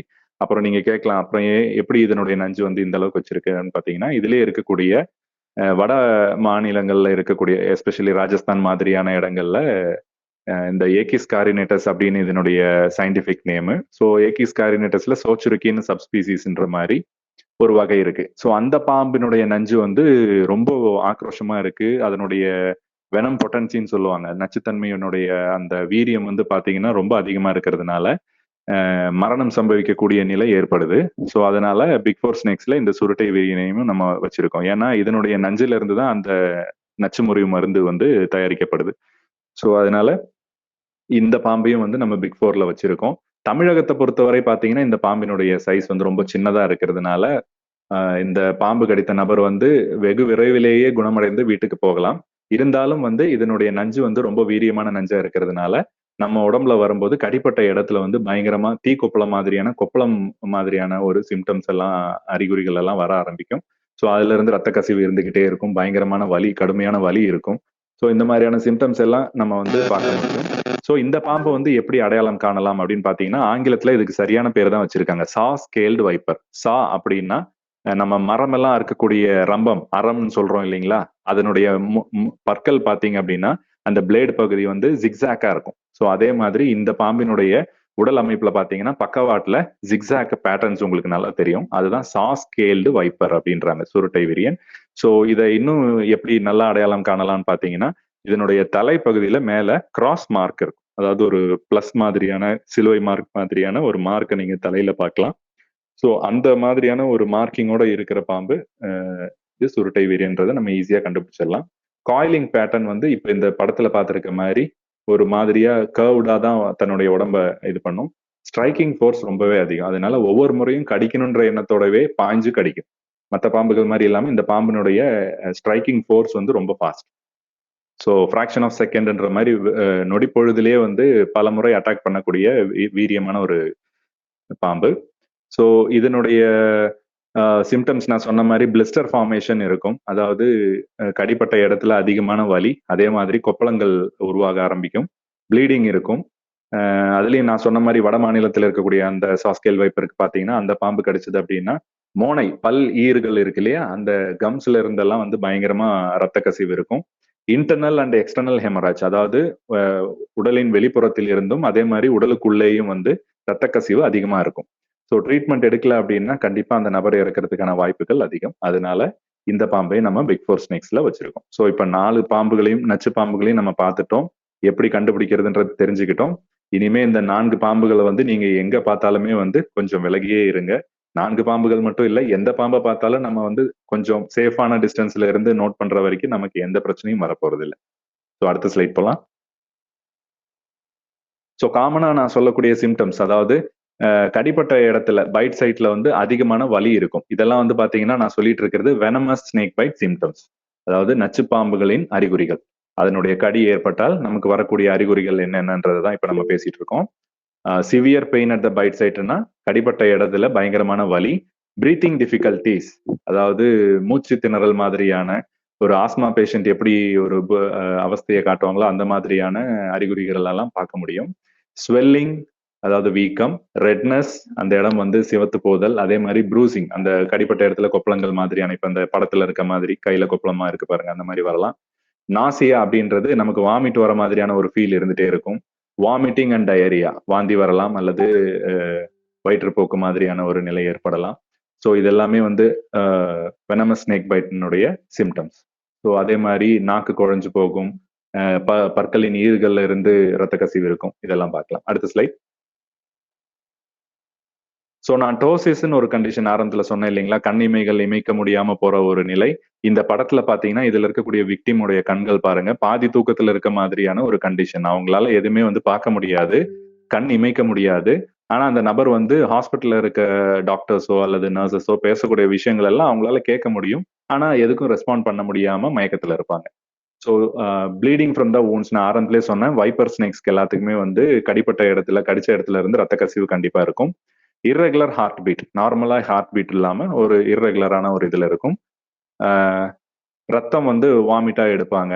அதே மாதிரி சம்டைம்ஸ் நான் சொன்ன மாதிரி ஹெமச்சூரியான்னு சொல்லக்கூடிய யூரின்ல பிளட் வந்து பாஸ் ஆகலாம்.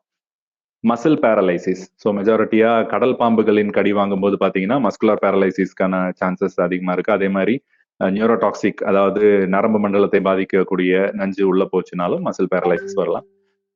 அடுத்தது மென்டல் கன்ஃபியூஷன், அதாவது கடிப்பட்ட நபருக்கு வந்து ஒரு தெளிவின்மைன்ற ஒரு நிலை வரும், அதாவது தெளிவா இருக்க மாட்டாங்க. வெனமஸ் ஸ்னேக் பைட்டுக்கான அறிகுறிகள். அடுத்த ஸ்லைட். ஸோ இதுல பாத்தீங்கன்னா 2 படம் கொடுத்துருக்கேன். ஒன்னு பாத்தீங்கன்னா ஒரு ரசல்ஸ் வைப்பர் பைட்டு, அதனால வரக்கூடிய கொப்பளங்கள் கால் பகுதியில பாத்தீங்கன்னா நல்லாவே தெளிவா இருக்கும்.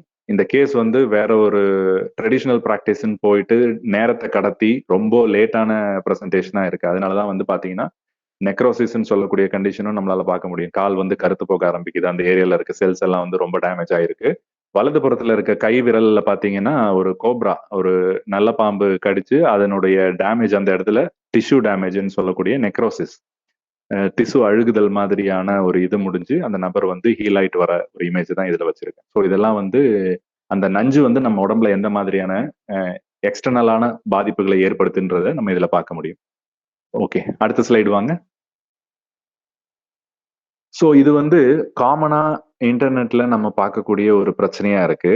அதுல என்ன சொல்றாங்க அப்படின்னா, விஷப்பாம்பு எல்லாத்துக்குமே, அதாவது நஞ்சுடைய பாம்புகள் எல்லாத்துக்குமே கண்கள் வந்து கருவிழி வந்து வட்டமா இல்லாம பூனை கண்கள் மாதிரி எலிப்டிக்கல்னு சொல்லுவாங்க. அதாவது அதனுடைய கருவிழி வந்து வெர்டிகலா, அதாவது ஒரு கோடு போட்ட மாதிரியான கண்கள் தான் இருக்கும். எல்லா நச்சு பாம்புக்கும் இது இப்படிதான் இருக்கும்.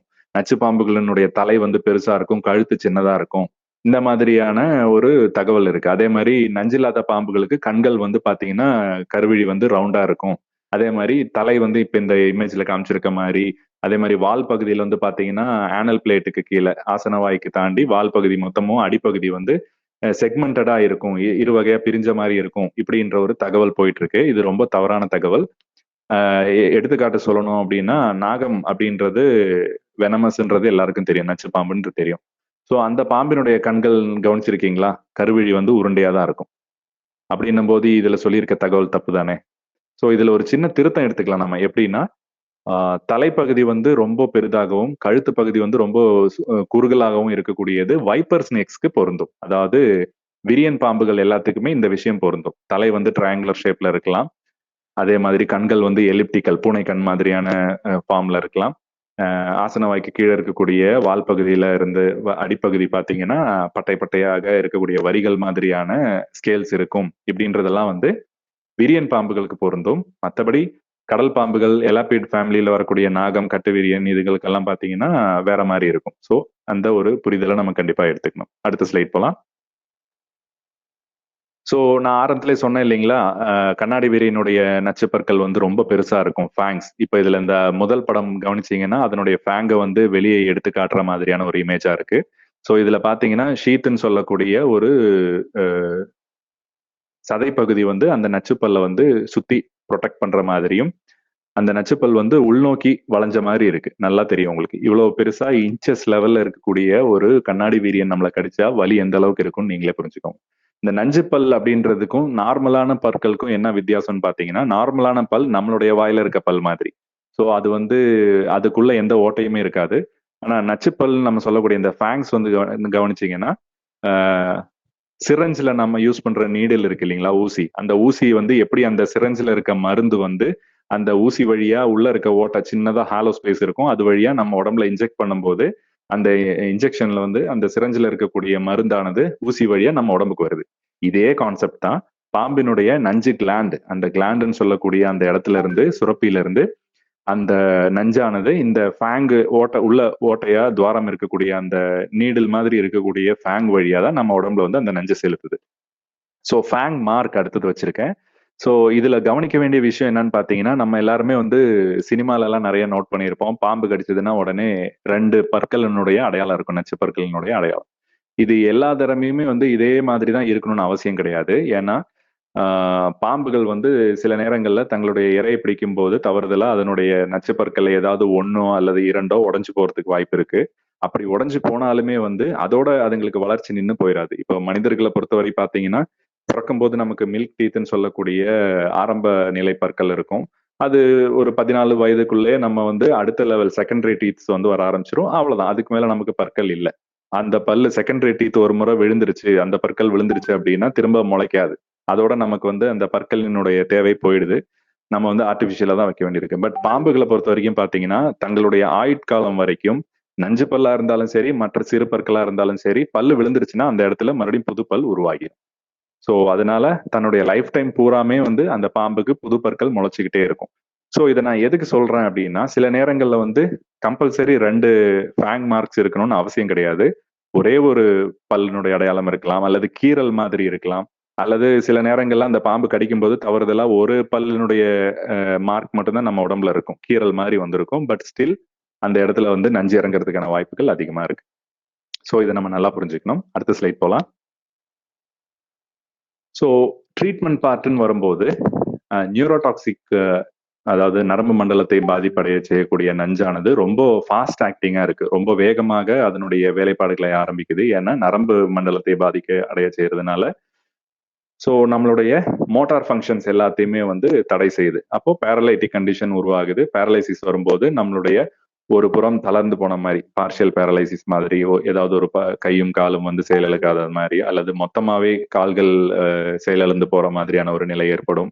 மூச்சு திணறல் பயங்கர ஒரு பாதிப்பா இருக்கும். ஸோ நமக்கு என்ன தேவைப்படுதுன்னு பாத்தீங்கன்னா, இந்த நச்சு முறிவு மருந்து ஆன்டி ஸ்னேக் வெனம் சொல்லுவோம். இந்த நச்சு முறிவு மருந்தையும் தாண்டி நமக்கு சப்போர்ட்டிவ் கேர்ன்னு சொல்லக்கூடிய ட்ரீட்மெண்ட் வந்து ரொம்ப அவசியமா இருக்குது. ஸோ அதனால வந்து அந்த கடிப்பட்ட நபருக்கு வந்து தன்னாலே சுவாசிக்கக்கூடிய தன்மை வந்து குறைஞ்சு போயிடும். அப்போ வந்து நம்ம செயற்கையா வந்து அவருக்கு சுவாசிக்கக்கூடிய ஒரு சப்போர்ட்டை நம்ம கொடுக்குறோம். வென்டிலேட்டர்ல போட்டு பிரீத்திங் வந்து இன்னும் கொஞ்சம் ஈஸியாக்கி விடுறோம். ஸோ அப்படி பண்ணும்போது கண்டிப்பா அந்த நபர் வந்து ஈஸியா ஹீல் ஆகிறதுக்கான குணமடைகிறதுக்கான வாய்ப்புகள் அதிகம். ஸோ இதுல நான் ஆரம்பத்திலே சொல்லியிருந்தேன், கண்ணாடி விரியன் மாதிரி ரசல் ஸ்வைப்பர் மாதிரியான பாம்புகள் வந்து கடிச்சது அப்படின்னா ரத்த கசிவு பயங்கரமா இருக்கும். அதே மாதிரி நஞ்சு வந்து ரத்தத்துல தான் அதிகமா தன்னுடைய வேலைகளை ஆரம்பிக்கும். அப்படி இருக்கும்போது கிட்னி வந்து ஒழுங்கா வேலை செய்யாது. ஸோ அந்த மாதிரியான தன்மை வரும்போது இந்த ஹீமோடாக்சிக் என்வெனமேஷன் அப்படின்னா நஞ்சு உள்ள போய் நம்மளை வந்து பாதிப்படைய செய்தல்.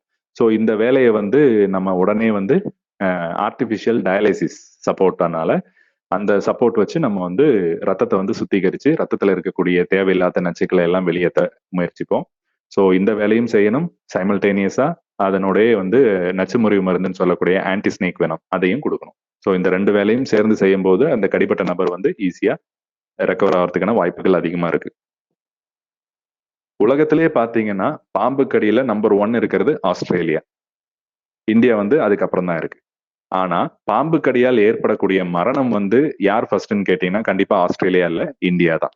இதுக்கு என்ன காரணம்னு பாத்தீங்கன்னா ஆஸ்திரேலியா வந்து பாம்பு கடிக்கு வந்து அவங்களுடைய மேலாண்மை திட்டம் வந்து இன்னும் கொஞ்சம் அட்வான்ஸ்டா வச்சிருக்காங்க. அதாவது எந்த பாம்பு கடிச்சாலும் அது எந்த பாம்பு கடிச்சதுன்னு கண்டறியக்கூடிய அந்த கருவி வந்து அவங்க கிட்ட இருக்கு. ஸோ டிடெக்ஷன் கிட்னு சொல்லக்கூடிய அந்த கிட்ட அவங்க யூஸ் பண்றாங்க. எந்த பாம்புக்கான நஞ்சு அந்த நபருடைய உடம்புல இருக்குன்னு தெரிஞ்சுக்கிட்டு அதுக்கு தகுந்த மாதிரி மோனோவேலண்ட், அதாவது ஸ்னேக் ஸ்பெசிபிக்கா அந்த கடிச்ச பாம்பினுடைய நஞ்சுக்கு தகுந்த மருந்தை வந்து உடனே கொடுக்கறதுனால மரணத்தை வந்து அவாய்ட் பண்ண முடியுது. ஆனா நம்ம கிட்ட அந்த வசதி இல்லை. கிட்டத்தட்ட 100 to 150 ஆண்டுகளா நம்ம வந்து பாலிவேலண்ட் ஏஎஸ்வின்னு சொல்லக்கூடிய கூட்டு மருந்து, அதாவது நான் சொன்ன அந்த பிக் 4 ஸ்னேக்ஸ் இருக்கு இல்லைங்களா, அதாவது நாகம், கட்டு விரியன், கண்ணாடி விரியன், சுருட்டை விரியன், இந்த 4 பாம்பினுடைய நஞ்சுக்கும் எதிரான ஒரே மருந்து நச்சு முறிவு மருந்து. அந்த மருந்து வந்து நம்ம தேவைப்பட்டாலும் தேவைப்படலனாலும் டாக்டர்களுக்கு இருக்கக்கூடிய ஒரே ஒரு ஆப்ஷன் அந்த மருந்து தான். அந்த மருந்து தான் கொடுத்து பாம்பு கடிக்கப்பட்ட அந்த நபரை வந்து உயிர் காப்பாற்றுற வேலையை அவங்க செஞ்சாகணும். வேற வழி இல்லை. ஏன்னா டிடெக்ஷன் கிட்ன்ற ஒரு விஷயம் இல்லாம இருக்கிறதுனால, இவங்களுக்கு வேற சாய்ஸ் இல்லாததுனால இவங்க இந்த மருந்து தான் கொடுப்பாங்க. ஸோ இதுல என்ன பிரச்சனை வருதுன்னு கேட்டீங்கன்னா, ஒரு பாம்பு தான், ஒரு நஞ்சு பாம்பு தான் ஒரு நபரை ஒரு நேரத்துல கடிக்கிறதுக்கான வாய்ப்புகள் அதிகம். ஃபார் எக்ஸாம்பிள், இப்ப என்ன வந்து ஒரு நாகம் கடிக்குதுன்னு வைங்களேன். என் உடம்புல வந்து நாகத்தினுடைய நஞ்சு தான் இருக்கு. நான் வந்து ஹாஸ்பிட்டல்ல போய் டாக்டர் கிட்ட சொல்றேன், சார் என்ன வந்து நாகப்பாம்பு கடிச்சிருச்சு, என்னை காப்பாத்துங்க அப்படின்னு நான் சொன்னாலுமே அவங்க அதை ஏத்துக்க மாட்டாங்க. ஏன்னா என் உடம்புல என்ன மாதிரியான சிம்டம்ஸ் வருது, அந்த சிம்டம்ஸ் பேஸ்டு ட்ரீட்மெண்ட், இந்த ஒரு மெத்தட் தான் நம்ம இந்தியாவில் ஃபாலோ பண்ணிட்டு இருக்கோம். ஸோ அப்படின்னும் போது எனக்கு வந்து அந்த நச்சு பாம்பு கடிக்கான வெனமஸ் ஸ்னேக் பைட்கான சிம்டம்ஸ் இருக்கான்றத டாக்டர் அப்சர்வ் பண்ணி அந்த மாதிரியான சிம்டம்ஸ் வருதுன்ற பட்சத்துல தான் அவங்க வந்து ஆன்டி ஸ்னேக் வெனம் சொல்லக்கூடிய மருந்தை கொடுப்பாங்க. இது ஏன் இந்த மாதிரி பண்றாங்கன்னு கேட்டீங்கன்னா, நான் சொல்லிட்டேன்றதுக்காகவும் நான் ஒரு சயின்டிஸ்ட்ன்ற நிலையில எனக்கு அந்த பாம்பை தெரியுன்றதை நான் அவங்களுக்கு சொன்னாலுமே கூட அவங்க அந்த ஆன்டி ஸ்னேக் வெனமை உடனே கொடுத்துட மாட்டாங்க. ஏன்னா இந்த ஆன்டி ஸ்னேக் வெனம் அப்படின்னு சொல்லக்கூடிய நச்சுமுறிவு மருந்து வந்து ஒரு புரோட்டீன், ஒரு புரதம். அதுவும் வந்து பாத்தீங்கன்னா பாம்பினுடைய நஞ்சை வந்து ஒரு குதிரையோட உடம்புல செலுத்தி அந்த குதிரைக்கு வந்து அந்த அதே மாதிரியான அறிகுறிகள் எல்லாம் வரும். அதனுடைய உடம்புல எதிர்ப்பு சக்தி பெருகும். அந்த எதிர்ப்பு சக்தி வந்ததுக்கு அப்புறம் அந்த குதிரையினுடைய ரத்தத்தில இருந்து இந்த சீரம் சொல்லக்கூடிய ஸ்பெசிபிக்கா இருக்கக்கூடிய அந்த மருந்தை மட்டும் நம்ம வெளியே எடுத்துடுறோம். ஸோ அந்த மருந்து தான் நம்ம வந்து ஆன்டி ஸ்னேக் வெனம் அப்படின்னு சொல்றோம். ஸோ இதுல என்ன பிரச்சனைன்னு பாத்தீங்கன்னா, நான் ஆரம்பத்திலே சொன்ன மாதிரி 4 பாம்புகளினுடைய நஞ்சையுமே வந்து ஒரே குதிரையில செலுத்துவாங்க. அப்ப என்ன ஆகும், அந்த குதிரையோட உடம்புல வந்து அந்த எதிர்ப்பு சக்தியானது உருவாகும். அந்த எதிர்ப்பு சக்தி உருவான ஒரு கால்குலேஷன் பார்த்துட்டு அதுல இருக்கிற மருந்தை மட்டும் செப்பரேட் பண்ணி அதை வந்து பியூரிஃபை பண்ணி அந்த மருந்து தான் வந்து பாலிவேலண்ட் ஆன்டி ஸ்னேக் வெனம் அப்படின்னு நமக்கு கொடுக்குறாங்க. அப்போ கூட்டு மருந்தா இருக்கு, 4 பாம்புக்கும் சேர்ந்த மருந்து. அப்போ எனக்கு வந்து நாகப்பாம்பு மட்டும் தான் என்ன கடிச்சிருக்கு. அப்போ எனக்கு ட்ரீட்மெண்ட்ல அவங்க நாகப்பாம்புக்கான நச்சுமுறிவு மருந்து மட்டும் கொடுத்தாங்கன்னா நான் ஈஸியா குணமடைஞ்சு வீட்டுக்கு போயிடலாம். ஆனா அப்படியான வாய்ப்புகள் நமக்கு இல்லை. ஸோ அவங்க என்ன பண்ணுவாங்க, இருக்கிற அந்த பாலிவேலண்ட் மருந்து தான் கொடுப்பாங்க. இதுக்கு என்ன காரணம்னு பாத்தீங்கன்னா, டிடெக்ஷன் கிட்ன்ற அந்த கான்செப்ட் வந்து இந்தியால இல்லை இப்போ வரைக்கும். ஸோ அதனால இந்த கான்செப்ட் வந்ததுன்னா மேபி ஃபியூச்சர்ல நமக்குமே வந்து ஆஸ்திரேலியா மாதிரி ட்ரீட்மெண்ட் இன்னும் கொஞ்சம் அட்வான்ஸ்டா வரலாம், ஈஸியா குணப்படுத்த முடியும், அந்த மாதிரியான ஒரு நிலை வரலாம். ஸோ இப்ப இருக்க மருந்துல என்ன பிரச்சனைன்னு கேட்டீங்கன்னா, என்ன வந்து நாகப்பாம்பு மட்டும்தான் கடிச்சது. ஆனா என் உடம்புல நீங்க தேவையில்லாம கண்ணாடி விரியன், சுருட்டை விரியன், கட்டு விரியன் இந்த 3 பாம்போட மருந்தையும் சேர்த்து கொடுக்குறீங்க. அப்ப நான் ஆரம்பத்திலே சொன்னேன் இது வந்து ஒரு வகையான புரோட்டீன் அப்படின்னு. தேவையில்லாத ஒரு ஃபாரின் புரோட்டீனை வந்து என் உடம்புக்குள்ளார இன்ட்ரோடியூஸ் பண்ணும்போது ஒவ்வாமைன்னு சொல்லக்கூடிய அலர்ஜிக் ரெஸ்பான்சஸ் என் உடம்பு எடுக்க ஆரம்பிக்கும். அப்ப என்ன பண்ணும், எனக்கு அந்த டாக்டர் கொடுக்கக்கூடிய அந்த நச்சுமுறி மருந்து என் உடம்புல போனதுமே தேவையில்லாத அலர்ஜிஸை வந்து அது ரைஸ் பண்ணி விடும். அனஃபிலாக்டிக் ஷாக், சீரம் சிக்னஸ், அர்டிகேரியா அப்படின்னு எல்லாம் மருத்துவ துறையில சொல்லுவாங்க. அதாவது அரிப்புத்தன்மை, அந்த நச்சுமுறி மருந்து கொடுத்த இடத்துல பயங்கரமா அரிக்கும், வீக்கம் வரும், மூச்சு திணறல் மாதிரியான பிரச்சனைகள் வரும். இந்த மாதிரியான பிரச்சனைகளை ஓவர் கம் பண்றதுக்கு டாக்டர் ரொம்ப பாடுபடுவாங்க. ஸோ இதையெல்லாம் சப்ரஸ் பண்ணி மறுபடியும் இதை குறைக்கிறதுக்கான மருந்து கொடுத்து ஆன்டிவெனம் வந்து நிறுத்திடுவாங்க, நச்சுமுறி மருந்து கொடுக்கறத நிறுத்திடுவாங்க. ஒரு நபருடைய உடம்பு வந்து இதுக்கெல்லாம் வந்து ரியாக்ட் பண்ண ஆரம்பிக்குது அப்படின்னா அதை சரி செஞ்சுக்கிட்டு அதுக்கப்புறமா தான் வந்து மீண்டும் வந்து இந்த நச்சுமுறை மருந்து கொடுக்குற மாதிரியான ஒரு சூழ்நிலை இருக்கும். ஸோ இதை தாண்டி டெஸ்டிங்னு பார்த்தீங்கன்னா இப்போ இருக்க மெத்தட்ல வந்துட்டு ஹோல் பிளட் கிளாட்டிங் டெஸ்ட்னு சொல்லக்கூடிய ரத்தம் உறையும் நிலையை டெஸ்ட் பண்ணி பார்ப்பாங்க. 20 நிமிஷம் ஒவ்வொரு முறையும் ரிப்பீட் பண்ற மாதிரியான ஒரு டெஸ்டா இருக்கும். நார்மலா நம்ம ரத்தம் வந்து உடம்புல இருந்து வெளியேறினதுமே சிறு நிமிடங்களிலேயே அது வந்து உறைஞ்சு போயிடும். ஸோ இந்த விரியன் பாம்புகள் மாதிரியான நஞ்சு வந்து நம்ம உடம்புல போச்சு அப்படின்னா ரத்தம் வந்து உறையாது, அது திரவ நிலையிலேயே இருக்கும். ஸோ இதை வச்சுதான் அவங்க வந்து ஆன்டிவெனம் கொடுத்தும் அந்த நபருடைய உடம்புல வந்து வித்தியாசம் வருதா, ஏதாவது சேஞ்சஸ் தெரியுதா, இம்ப்ரூவ்மெண்ட் இருக்கான்றதுக்காக இந்த டெஸ்ட்டை ரிப்பீட் பண்ணிட்டே இருப்பாங்க. ஸோ இதை வச்சுதான் வந்து ட்ரீட்மெண்ட் முன்னோட்டி போயிட்டு இருக்கும். ஸோ அதுதான் நான் சொன்னேன், இந்த மாதிரி நமக்கு நல்லாவே தெரியுது இந்த பாம்பு தான் கடிச்சிருக்குன்னு சொன்னாலும் டாக்டருக்கு வேற வழி இல்லை, அவங்க வந்து அந்த பாலிவேலன் மருந்து தான் கொடுத்தாகணும். அதனால வரக்கூடிய பிரச்சனைகளை எதிர்கொள்றதுல கொஞ்சம் சிரமங்கள் இருக்கு.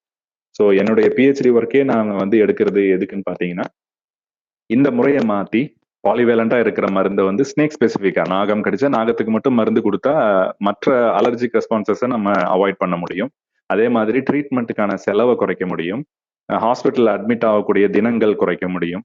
இப்ப இருக்கிற நிலையில பாத்தீங்கன்னா நல்ல ஒரு சிவியரான ரசல்ஸ் வைப்பர் பைட் வருது அப்படின்னா அந்த நபர் வந்து கிட்டத்தட்ட 15 நாட்கள்ல இருந்து 1 மாதம் கூட ஹாஸ்பிட்டல் இருக்கவங்க இருக்காங்க. அதாவது கிட்னி கம்ப்ளீட்டா ரெக்கவர் ஆகி நார்மல் ஆகிறதுக்கு அவ்வளோ டைம் எடுக்குது.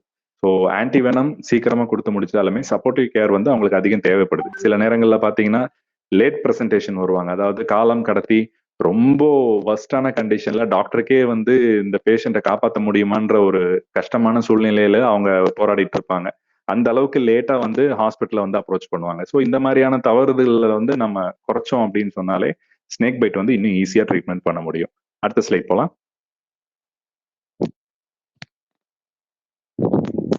ஸோ இதெல்லாம் வந்து பாத்தீங்கன்னா நான் வெனமஸ் ஸ்னேக்ஸ், அதாவது நஞ்சு இல்லாத பாம்புகள். ஆனா பாக்குறதுக்கு நிறைய முறை நம்ம வந்து கன்ஃபியூஸ் பண்ணிப்போம். ஸோ இதுல வந்து பாத்தீங்கன்னா முதல்ல கொடுத்துருக்க பாம்பு வந்து காமன் உல்ஃப் ஸ்னேக்னு சொல்லுவாங்க, வெள்ளிக்கோள் வரையன் அப்படின்னு தமிழ்ல சொல்லுவோம். இது வந்து மக்கள் என்ன நினைச்சுக்கிறாங்க, இது பாக்குறதுக்கு கட்டுவிரியன் மாதிரியே இருக்கு, உடல்ல வந்து கட்டுக்கட்டா வரிகள் இருக்கு, அப்ப இதுவும் கட்டுவரியன் நினைச்சுக்கிறாங்க. நல்லா கவனிச்சீங்கன்னா இது வந்து வேற மாதிரியான பாம்பு. இதனுடைய தலை வந்து பெரிதாக இருக்கும், கழுத்து கொஞ்சம் தலையை விட சிறிதாக இருக்கும். கட்டுவிரியனுக்கும் இதுக்கும் பல வித்தியாசங்கள் இருக்கு. அதை நான் அந்த இமேஜ் பாத்தீங்கன்னாலே உங்களுக்கே நல்லா தெரியும். ஆனா இது ஒரு நஞ்சில்லாத பாம்பு. ஆனாலுமே கூட இந்த பாம்பும் சுவர்களில் நன்றாக ஏறும். இரவு நேரங்களில் ஆக்டிவா இருக்கக்கூடிய பாம்பு. சுவற்றில ஏறி பல்லி மாதிரியான ஒரு உயிரினத்தை வந்து ஊர்வனவை வந்து இது விரும்பி சாப்பிடக்கூடிய பாம்பு. அடுத்ததா இருக்கிறது பாத்தீங்கன்னா புல்லுருவி பாம்பு அப்படின்னுவாங்க, ஸ்ட்ரைப்டு கீல் பேக். தண்ணியில் அதிகமா பார்க்கலாம், இதுவும் ஒரு வகையான தண்ணி பாம்பு. அடுத்தது கிரீன் கீல் பேக், பச்சை நாகம்னு சொல்லுவாங்க தமிழ்ல. பச்சை நாகம்னு பேர் மட்டும்தான் இருக்கு, இது நாகப்பாம்பெல்லாம் கிடையாது. இது வந்து ஃபால்ஸ் ஃபுட் மாதிரியான காட்டுறதுக்கு வாய்ப்புகள் அதிகமா இருக்கு. ஸோ பச்சை கலர்ல இருக்கிறதுனாலையும் ஹூட் மாதிரியான ஒரு படம் எடுத்து நிக்கிற மாதிரி அந்த அளவுக்கு எடுக்காட்டாலும் அது ஃபால்ஸ் ஃபுடிங் மாதிரி தான் சொல்லுவாங்க. ஸோ அதனால பச்சை நாகம்ன்ற அந்த பேர் பார்த்து நம்ம பயப்படுறோம். ஸோ அடுத்தது சாரை பாம்பு, நம்ம எல்லாருக்குமே தெரியும், காமன் ராட் ஸ்னேக். ரொம்ப ஃபாஸ்டா போகக்கூடிய பாம்பு. இதுக்கு வால்ல நஞ்சு இருக்குன்னு ஒரு பொருள் எல்லாம் இருக்கு, அந்த மாதிரியான எந்த நஞ்சும் இல்லை. அடுத்தது ரெட் சாண்ட்போன்னு சொல்லக்கூடிய இருதலை மணியன்.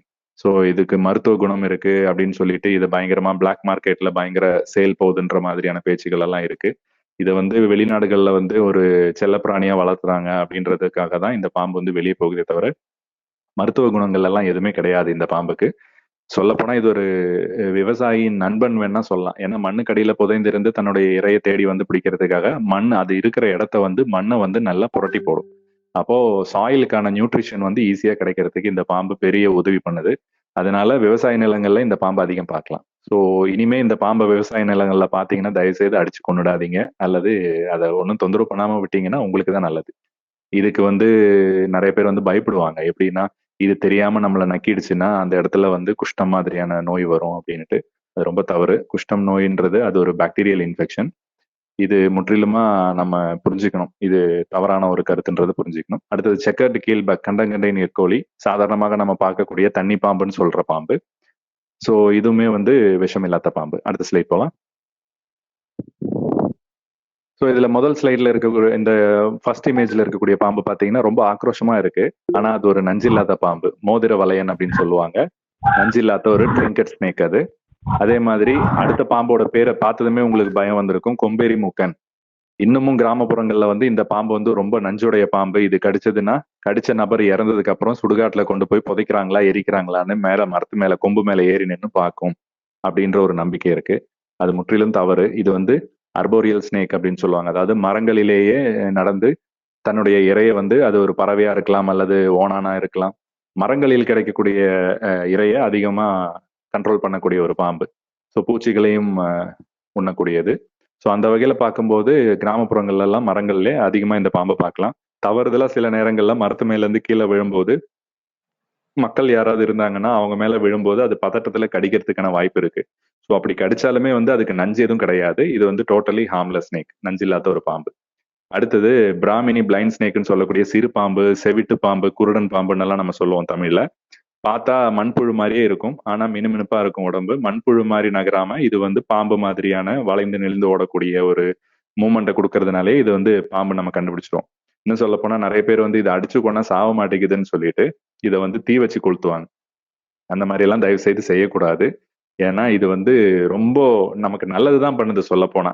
வீடுகள்ல எல்லாம் வந்து பாத்தீங்கன்னா ஈரமா இருக்கக்கூடிய ஒரு சமையல் அறையிலயா இருக்கட்டும் அல்லது பாத்ரூம்லயா இருக்கட்டும், இந்த பாம்பை வந்து நீங்க சின்ன துவாரங்கள்ல எல்லாம் பார்க்கலாம். வெளியே வரும் சம்டைம். ஸோ இது வந்து செவிக்குள்ளார போயிட்டு மனிதரை வந்து கடிச்சு கொன்னுச்சுன்னா அந்த மாதிரியான பிரச்சனைகள் நிறைய இருக்கு, பயம் இருக்கு அப்படின்ற மாதிரியான தப்பான தகவல்கள் நிறைய பரவுது. இந்த பாம்பு அந்த மாதிரி எல்லாம் பண்றது இல்ல. இது வரைக்கும் இந்த மாதிரியான ஒரு கேசஸும் எங்கேயும் எந்த ஹாஸ்பிட்டலையும் ரிப்போர்ட் பண்ணப்படலை. ஸோ அதனால தைரியமா இருக்கலாம். இது நஞ்சில்லாத பாம்பு. இதனுடைய தேவை என்னன்னு பாத்தீங்கன்னா, வீடுகளிலே இருக்கக்கூடிய கரையான் அதனுடைய முட்டைகள் எல்லாம் வந்து வெகுவா கண்ட்ரோல் பண்ணக்கூடிய ஒரு தன்மையுடைய ஒரு பாம்பு. ஸோ இப்போ ஈரப்பதம் எங்க இருக்கோ அங்கதான் இந்த கரையானும் வரும், ஈரம் தேடி வரும். மரம், வாசக்கால் அந்த மாதிரியான விஷயங்கள்ல இருக்கக்கூடிய இந்த கரையானுடைய முட்டையெல்லாம் வந்து இந்த பாம்பு விரும்பி உண்ணக்கூடியது. அதனால இது வீட்டுல இருந்தாலும் நீங்க பயப்பட தேவையில்லை. இல்ல பயமா இருக்குன்ற பட்சத்துல நீங்க அதை வெளியே எடுத்து போட்டுடலாம். அதுக்கு நஞ்செல்லாம் எதுவும் கிடையாது. அதே மாதிரி அடுத்த பாம்பு காமன் சாண்ட்போவா. உழவன் பாம்பு, பொடியன் பாம்பு, இந்த மாதிரியான மண்ணுளி மாதிரியான பெயர்கள்ல தமிழ்ல அழைக்கிறோம். பாக்குறதுக்கு மலைப்பாம்பு குட்டி மாதிரி இருக்குன்னு நினைப்பாங்க. பட் இது வந்து அதனுடைய செதில்கள் எல்லாம் வந்து பாத்தீங்கன்னா ரொம்ப ரஃபா இருக்கும். ஸோ அதனாலேயே இதை வந்து மலைப்பாம்புல இருந்து ஈஸியா டிஃபரன்ஷியேட் பண்ண முடியும். சைஸ் வாரியா பாத்தீங்கன்னா ரொம்ப சின்னதா இருக்கும். உடல் வந்து ரொம்ப பருத்த உடலா இருக்கும். அதனால இது ஈஸியா அடையாளம் காண முடியும். அடுத்த ஸ்லைட். ஸோ இவ்வளவு நேரம் நம்ம வந்து நஞ்சில்லாத பாம்புகளை பார்த்தோம். பிக் ஃபோர் ஸ்னேக்ஸையும் தாண்டி சில நச்சு பாம்புகளை நான் இதுல உங்களுக்கு வச்சிருக்கேன். ஸோ பிட் வைப்பர்ஸ்ன்னு சொல்லுவாங்க ஆங்கிலத்துல. பிட் வைப்பர் அப்படின்னா என்னன்னு பாத்தீங்கன்னா, விரியன் பாம்புகள் நான் ஆரம்பத்துல அறிமுகப்படுத்தின 2 பாம்புகளுமே வந்து ட்ரூ வைப்பர்ஸ் அப்படின்னு ஆங்கிலத்துல சொல்லுவாங்க. ட்ரூ வைப்பர்ஸ் அப்படின்னா அதுங்களுக்கு வந்து ஹீட் சென்சிங் பிட் இருக்காது. அதாவது சில பாம்புகளுக்கு இந்த ஒரு தனித்துவம் இருக்கு. என்னன்னு பாத்தீங்கன்னா, தன்னுடைய கண்ணுக்கும் மூக்குக்கும் இடையில ஒரு ஹீட் சென்சிங் பிட் அப்படின்னு சொல்லக்கூடிய உஷ்ணத்தை, அதாவது வெப்பத்தை உணரக்கூடிய உணர்குழிகள் அப்படின்னுவாங்க. Bit, heat sensing bit. So இந்த பிட்டனுடைய வேலை என்னன்னு பாத்தீங்கன்னா, இறை அருகில வருது அப்படின்னா அந்த இறையினுடைய உஷ்ணத்தை வந்து அப்சர்வ் பண்ணக்கூடிய, உணரக்கூடிய ஒரு உணர்குழிகள் இருக்கிறதுனால விரைந்து கடிச்சு அந்த நஞ்ச உடம்புல இறையோட உடம்புல செலுத்திட்டு அதுக்கப்புறமா இறைய விழுங்கக்கூடிய பாம்புகள். அதுதான் பிட் வைப்பர்ஸ். ஸோ இதுல இருக்கிறதுல இந்த ஒயிட் லிப்டு பிட் வைப்பர் நம்ம தென் மாநிலங்கள்ல கிடையாது. இந்தியாவினுடைய நார்த் ஈஸ்ட்னு சொல்றோம் இல்லையா, அந்த மாநிலங்கள்ல எல்லாம் அதிகம் இருக்கு. அடுத்தது ஹம்ப்னோஸ் பிட் வைப்பர்னு சொல்றது பிக் ஃபோர் ஸ்னேக்ஸ்க்கு அடுத்தபடியா லிஸ்ட்ல இருக்கக்கூடிய கிளாஸ் 2ல இருக்கக்கூடிய ஒரு பாம்பு. இது குற்றால குழி விரியன் அப்படின்னு தமிழ்ல சொல்லுவாங்க. காப்பி விரியன் அப்படின்னு சொல்லுவாங்க. ஏன்னா காப்பி தோட்டங்கள்ல வந்து இது அதிகமா இருக்கு. மேற்கு தொடர்ச்சி மலை பகுதிகளில் அதிகமா பார்க்கக்கூடிய ஒரு பிட் வைப்பர் பாம்பு இது.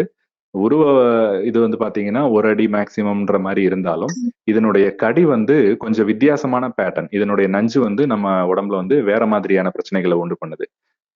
மத்த பாம்பு 4 பாம்புகளுமே வந்து ஆரம்ப நிலையில இருந்தே தன்னுடைய வேலைகள செய்ய ஆரம்பிச்சுரும். பட் இந்த பாம்பினுடைய கடி வந்து ஆரம்ப கட்டத்துல லைட்டா வலி இருக்க மாரி பேஷண்ட் சொல்லுவாங்க. போக போக பாத்தீங்கன்னா நார்மல் ஆயிருவாங்க. உடனே டாக்டர்ஸும் சரி அப்சர்வேஷன்ல வச்சிருந்து வேற ஒண்ணும் பிரச்சனை தெரியலன்ற பட்சத்துல, அந்த பேஷண்டோட கூட வரவங்க, நாங்க வீட்டுக்கு கொண்டு போறோம் நபரன்னு சொல்லிட்டு கொண்டு போயிருவாங்க. ஒரு 24 மணி 12 மணி நேரத்துல இருந்து 24 மணி நேரத்துக்குள்ள விஷத்தன்மை வந்து இன்னும் அதிகமா பிரச்சனை பண்ண ஆரம்பிச்சு, லைஃப் த்ரெட்டனிங்ன்னு சொல்லக்கூடிய கண்டிஷன் வரைக்கும் பயமுறுத்தக்கூடிய ஒரு நஞ்சுள்ள பாம்பு இது. அதனால இதுக்கு தனியா ஆன்டி வெனம் கிடையாது. இருந்தாலும் சப்போர்ட்டிவ் கேர் மூலியமா இந்த பாம்பினுடைய நஞ்ச வந்து அ ஸ்னேக் பைட் மேனேஜ்மென்ட் மூலியமா ரெடி பண்ண முடியும். அடுத்தது மலபார் பிட் வைப்பர்ன்னு சொல்லக்கூடிய மலபார் குழிவிரியன், சோலை குழிவிரியன் அப்படின்னுவாங்க. ஸோ இதுவும் வந்து நஞ்சு பாம்பு தான். ஆனா இதனுடைய நஞ்சு வந்து மனுஷனை கொல்ற அளவுக்கு வீரியமான நஞ்சா இல்ல. இருந்தாலும் அது நஞ்சு பாம்புகளின் லிஸ்ட்ல இருக்கு. அடுத்தது பேம்பு பிட் வைப்பர்ன்னு சொல்லக்கூடிய மூங்கில் குழிவிரியன். இது வந்து பெரும்பாலும் பார்த்தீங்கன்னா, பச்சை பாம்பு மாதிரியே இருக்கும். ஆனா இது வந்து பிட் வைப்பர் குடும்பத்த சேர்ந்தது. ஸோ இதனுடைய நஞ்சும் வந்து பார்த்தீங்கன்னா, கடித்த 2, 3 நாட்களுக்கு வந்து பயங்கரமான வலி, கடிப்பட்ட இடத்துல வீக்கம் இதெல்லாம் இருக்கும். போக போக தானாகவே சரியாயிரும். ஆன்டி வெனம் குடுக்கலனாலும் அந்த நபர் வந்து ஹீல் ஆயிருவாரு. அடுத்தது பேண்டட் கிரைட். கட்டுவிரியன் குடும்பத்திலே வரக்கூடிய எண்ணெய் கட்டுவிரியன் அப்படின்னுவாங்க இத தமிழ்ல. ஸோ இது வந்து தமிழ்நாட்டுல கிடையாது. பட் இருந்தாலும் இது வந்து கட்டுவிரியனுடைய நஞ்சுக்கு தகுந்த மாரி, அந்த அளவுக்கு வீரியமான நஞ்சு அல்ல. இருந்தாலும் அதே மாதிரியான ஒரு நஞ்சு. அடுத்தது பார்த்தீங்கன்னா, வெனமஸ்ல நான் ஏன் இந்த பச்சை பாம்ப வச்சிருக்கேன் அப்படின்னா, அது மைல்டு வெனமஸ் அப்படின்னு நம்ம சொல்றோம். மைல்டு வெனமஸ்னா என்னன்னு கேட்டீங்கன்னா, மத்த நஞ்சு பாம்புகளுக்கெல்லாம் வந்து நச்சு பற்கள் வந்து முன்னாடி இருக்கும். மேல் தாடையில முன்பகுதியில இருக்கும். ஆனா மைல்டு வெனமஸ் ஸ்னேக்ஸ் எல்லாத்துக்குமே நச்சு பற்கள் வந்து கடவாய் பல் இருக்கு இல்லையா நமக்கு, அந்த மாதிரி பின்பகுதியில இருக்கும். மேல் தாடையில பின்பகுதியில இருக்கக்கூடிய ஒரு நச்சு பற்கள். அதுல இருந்து வரக்கூடிய சிறிய அளவிலான நஞ்சு மனிதர்களுக்கு இது பாதிப்பு இல்லைன்றதுனால மைல்டு வெனமஸ் அப்படின்னு சொல்றாங்க. அதுக்காக நம்ம வந்து பச்சை பாம்பை கையில பிடிக்கணும்னு நினைக்க கூடாது. ஏன்னா மிக அதிகமாக கடிபடக்கூடிய நபர்கள் ஒரு தவறான கருத்துக்கு போயிடுறாங்க. என்ன அப்படின்னா பச்சை பாம்பினுடைய நஞ்சு வந்து மனுஷனுக்கு உயிர் கொள்ற அளவுக்கு பாதிப்பு இல்லை. அதனால கையில பிடிச்சாலும் வீக்கம் தான் வரும். 2, 3 நாளைக்கு தான் வீக்கம் இருக்கும். அதுக்கப்புறம் நம்ம ரெடி ஆயிருவோம்னு நினைச்சு ஒரு தப்பான ஒரு எண்ணத்தோட அது அணுகுறாங்க. ஸோ இதுல நான் சொல்ல வர விஷயம் என்னன்னு பாத்தீங்கன்னா, மைல்டு வெனமஸாக இருந்தாலுமே அதே இனத்தில் பட்ட பாம்பிடம் திரும்ப திரும்ப கடி வாங்குறீங்க அப்படின்னா கண்டிப்பா அதுவுமே வந்து உயிருக்கு ஆபத்தை ஏற்படுத்துறதுக்கான வாய்ப்புகள் அதிகமா இருக்கு. ஏன்னா இப்போ ஃபார் எக்ஸாம்பிள் ஒரு ரெஸ்கியூவர் இருக்காரு, பாம்பை வந்து பிடிக்கக்கூடிய நபர் இருக்காரு அப்படின்னா அவருக்கு வந்து இந்த பாம்பை பத்தி ஒரு ஐடியா இருக்கும், இது வந்து மைல்டு வெனமஸ் அப்படின்னுட்டு. அவர் போயிட்டு ரெஸ்கியூக்கு போகும்போது இந்த பாம்பு தான் வருதுன்னு வைங்களேன், ஒரே பாம்பு கிட்ட இருந்து பல முறையா கடி வாங்குறாங்க அப்படின்னா அதனுடைய நஞ்சு அளவு வந்து குறையுதுன்னு சொல்லலாம். பட் அதே மாதிரியான பாம்பு வேற வேற பாம்புகள் கிட்ட இருந்து 5வது பாம்பு கிட்ட இருந்து ஃப்ரெஷ்ஷா கடி வாங்கும் போது அந்த விஷத்தினுடைய அளவு அப்படியே தான் இருக்கும். அப்படின்னும் போது அந்த கடி வாங்கின நபர் 5, 6 பாம்பு அதே வகையில பட்ட பாம்பு கிட்ட இருந்து கடி வாங்குறாங்கன்னா அதுவுமே வந்து ரொம்ப பாதிப்பை ஏற்படுத்தக்கூடியதுதான். அதனால மைல்டு வெனமஸ் ஸ்னேக்ஸாக இருந்தாலுமே பார்த்து கையாளும். அடுத்த ஸ்லைட். ஸோ இதுல பாத்தீங்கன்னா ஹூக் நோஸ்டு சீ ஸ்னேக் அப்படின்னு இருக்கு. வலைக்கடியான் அப்படின்னு தமிழ்ல சொல்லுவாங்க. கடல் பாம்பு, அதாவது வால் பகுதி பாத்தீங்கன்னா ஈஸியா கண்டுபிடிச்சிடலாம். படகுல போறவங்க வந்து துடுப்பு உபயோகிப்பாங்க இல்லையா, அந்த படகை வந்து தண்ணியில மூவ் பண்றதுக்காக யூஸ் பண்ணக்கூடிய அந்த ஓர் அப்படின்னு ஆங்கிலத்துல சொல்லுவாங்க. அந்த துடுப்பு வந்து எப்படி இருக்கோ அதே மாதிரி இந்த பாம்புகளினுடைய வால் வந்து பாத்தீங்கன்னா பட்டையா இருக்கும். தரையில இருக்கக்கூடிய பாம்புகளுக்கெல்லாம் வால் பகுதி பாத்தீங்கன்னா கூர்மையாக முடியும்.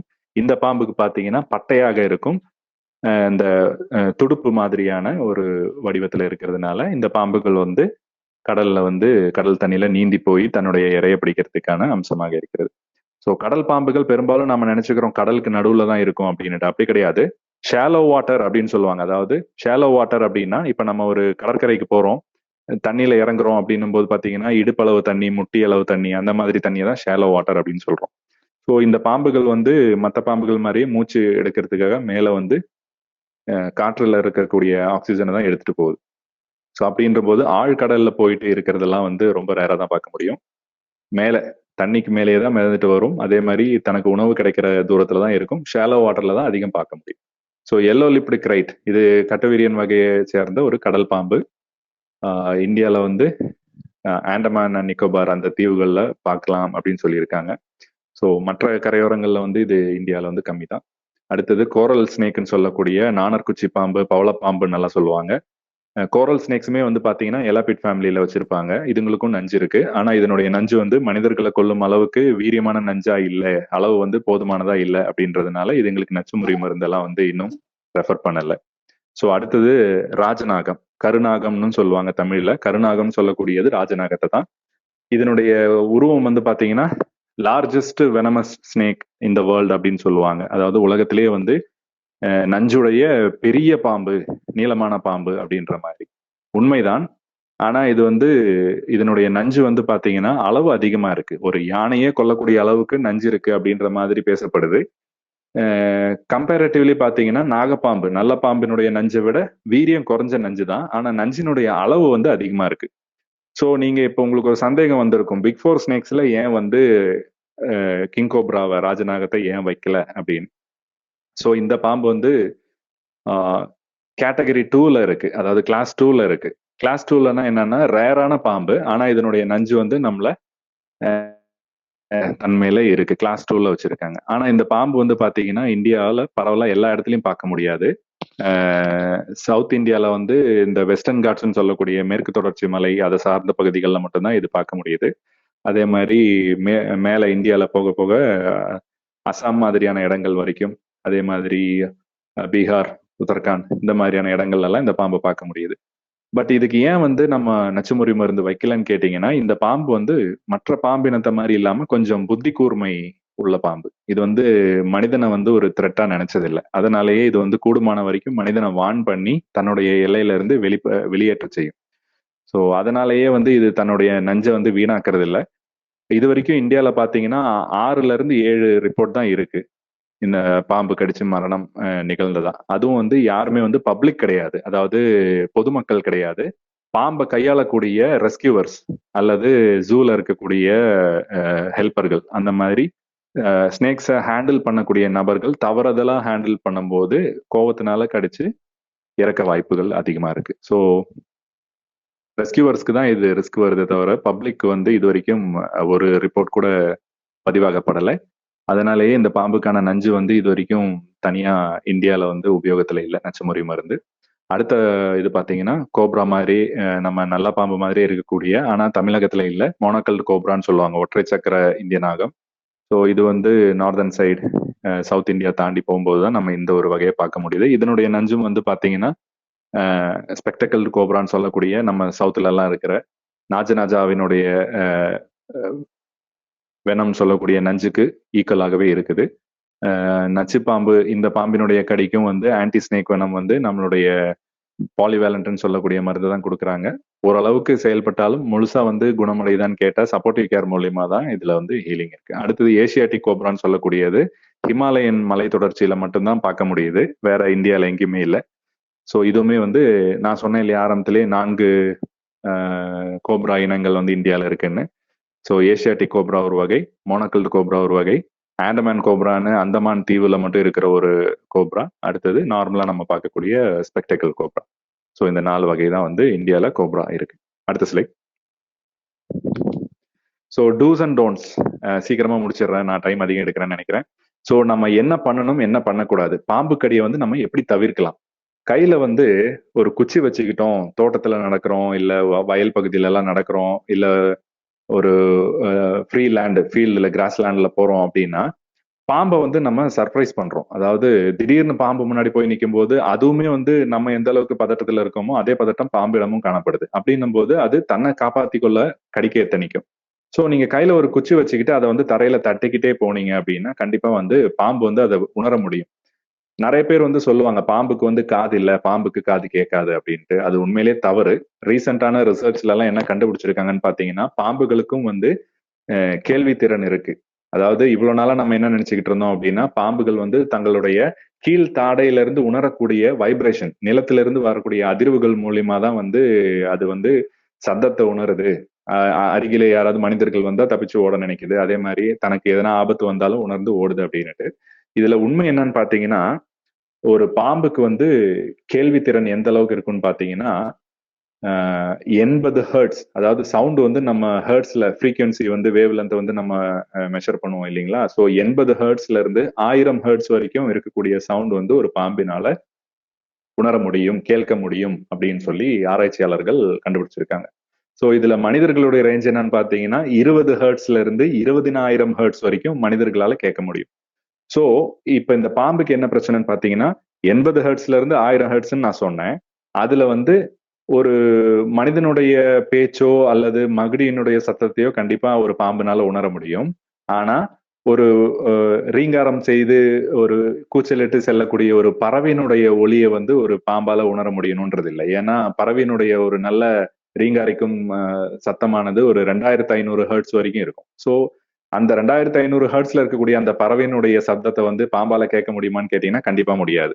ஆனா 80 ஹெர்ட்ஸ்ல இருந்து 1000 ஹெர்ட்ஸ் ரேஞ்சில் இருக்கக்கூடிய சவுண்ட்ஸ் எல்லாம் பாம்புகளால நல்லாவே கேட்க முடியும். அதனால நம்ம நல்லா தெரிஞ்சுக்கணும். நீங்க வந்து தரையில நடக்கும்போது காலில் வந்து செருப்பு போட்டு அல்லது பூட் போட்டு நடந்து போகும்போது உங்க கால்ல இருந்து வரக்கூடிய அதிர்வு சவுண்டையும் அதால உணர முடியும். அது அந்த வழியில இருந்ததுன்னா விலகி போக வாய்ப்புகள் அதிகம்.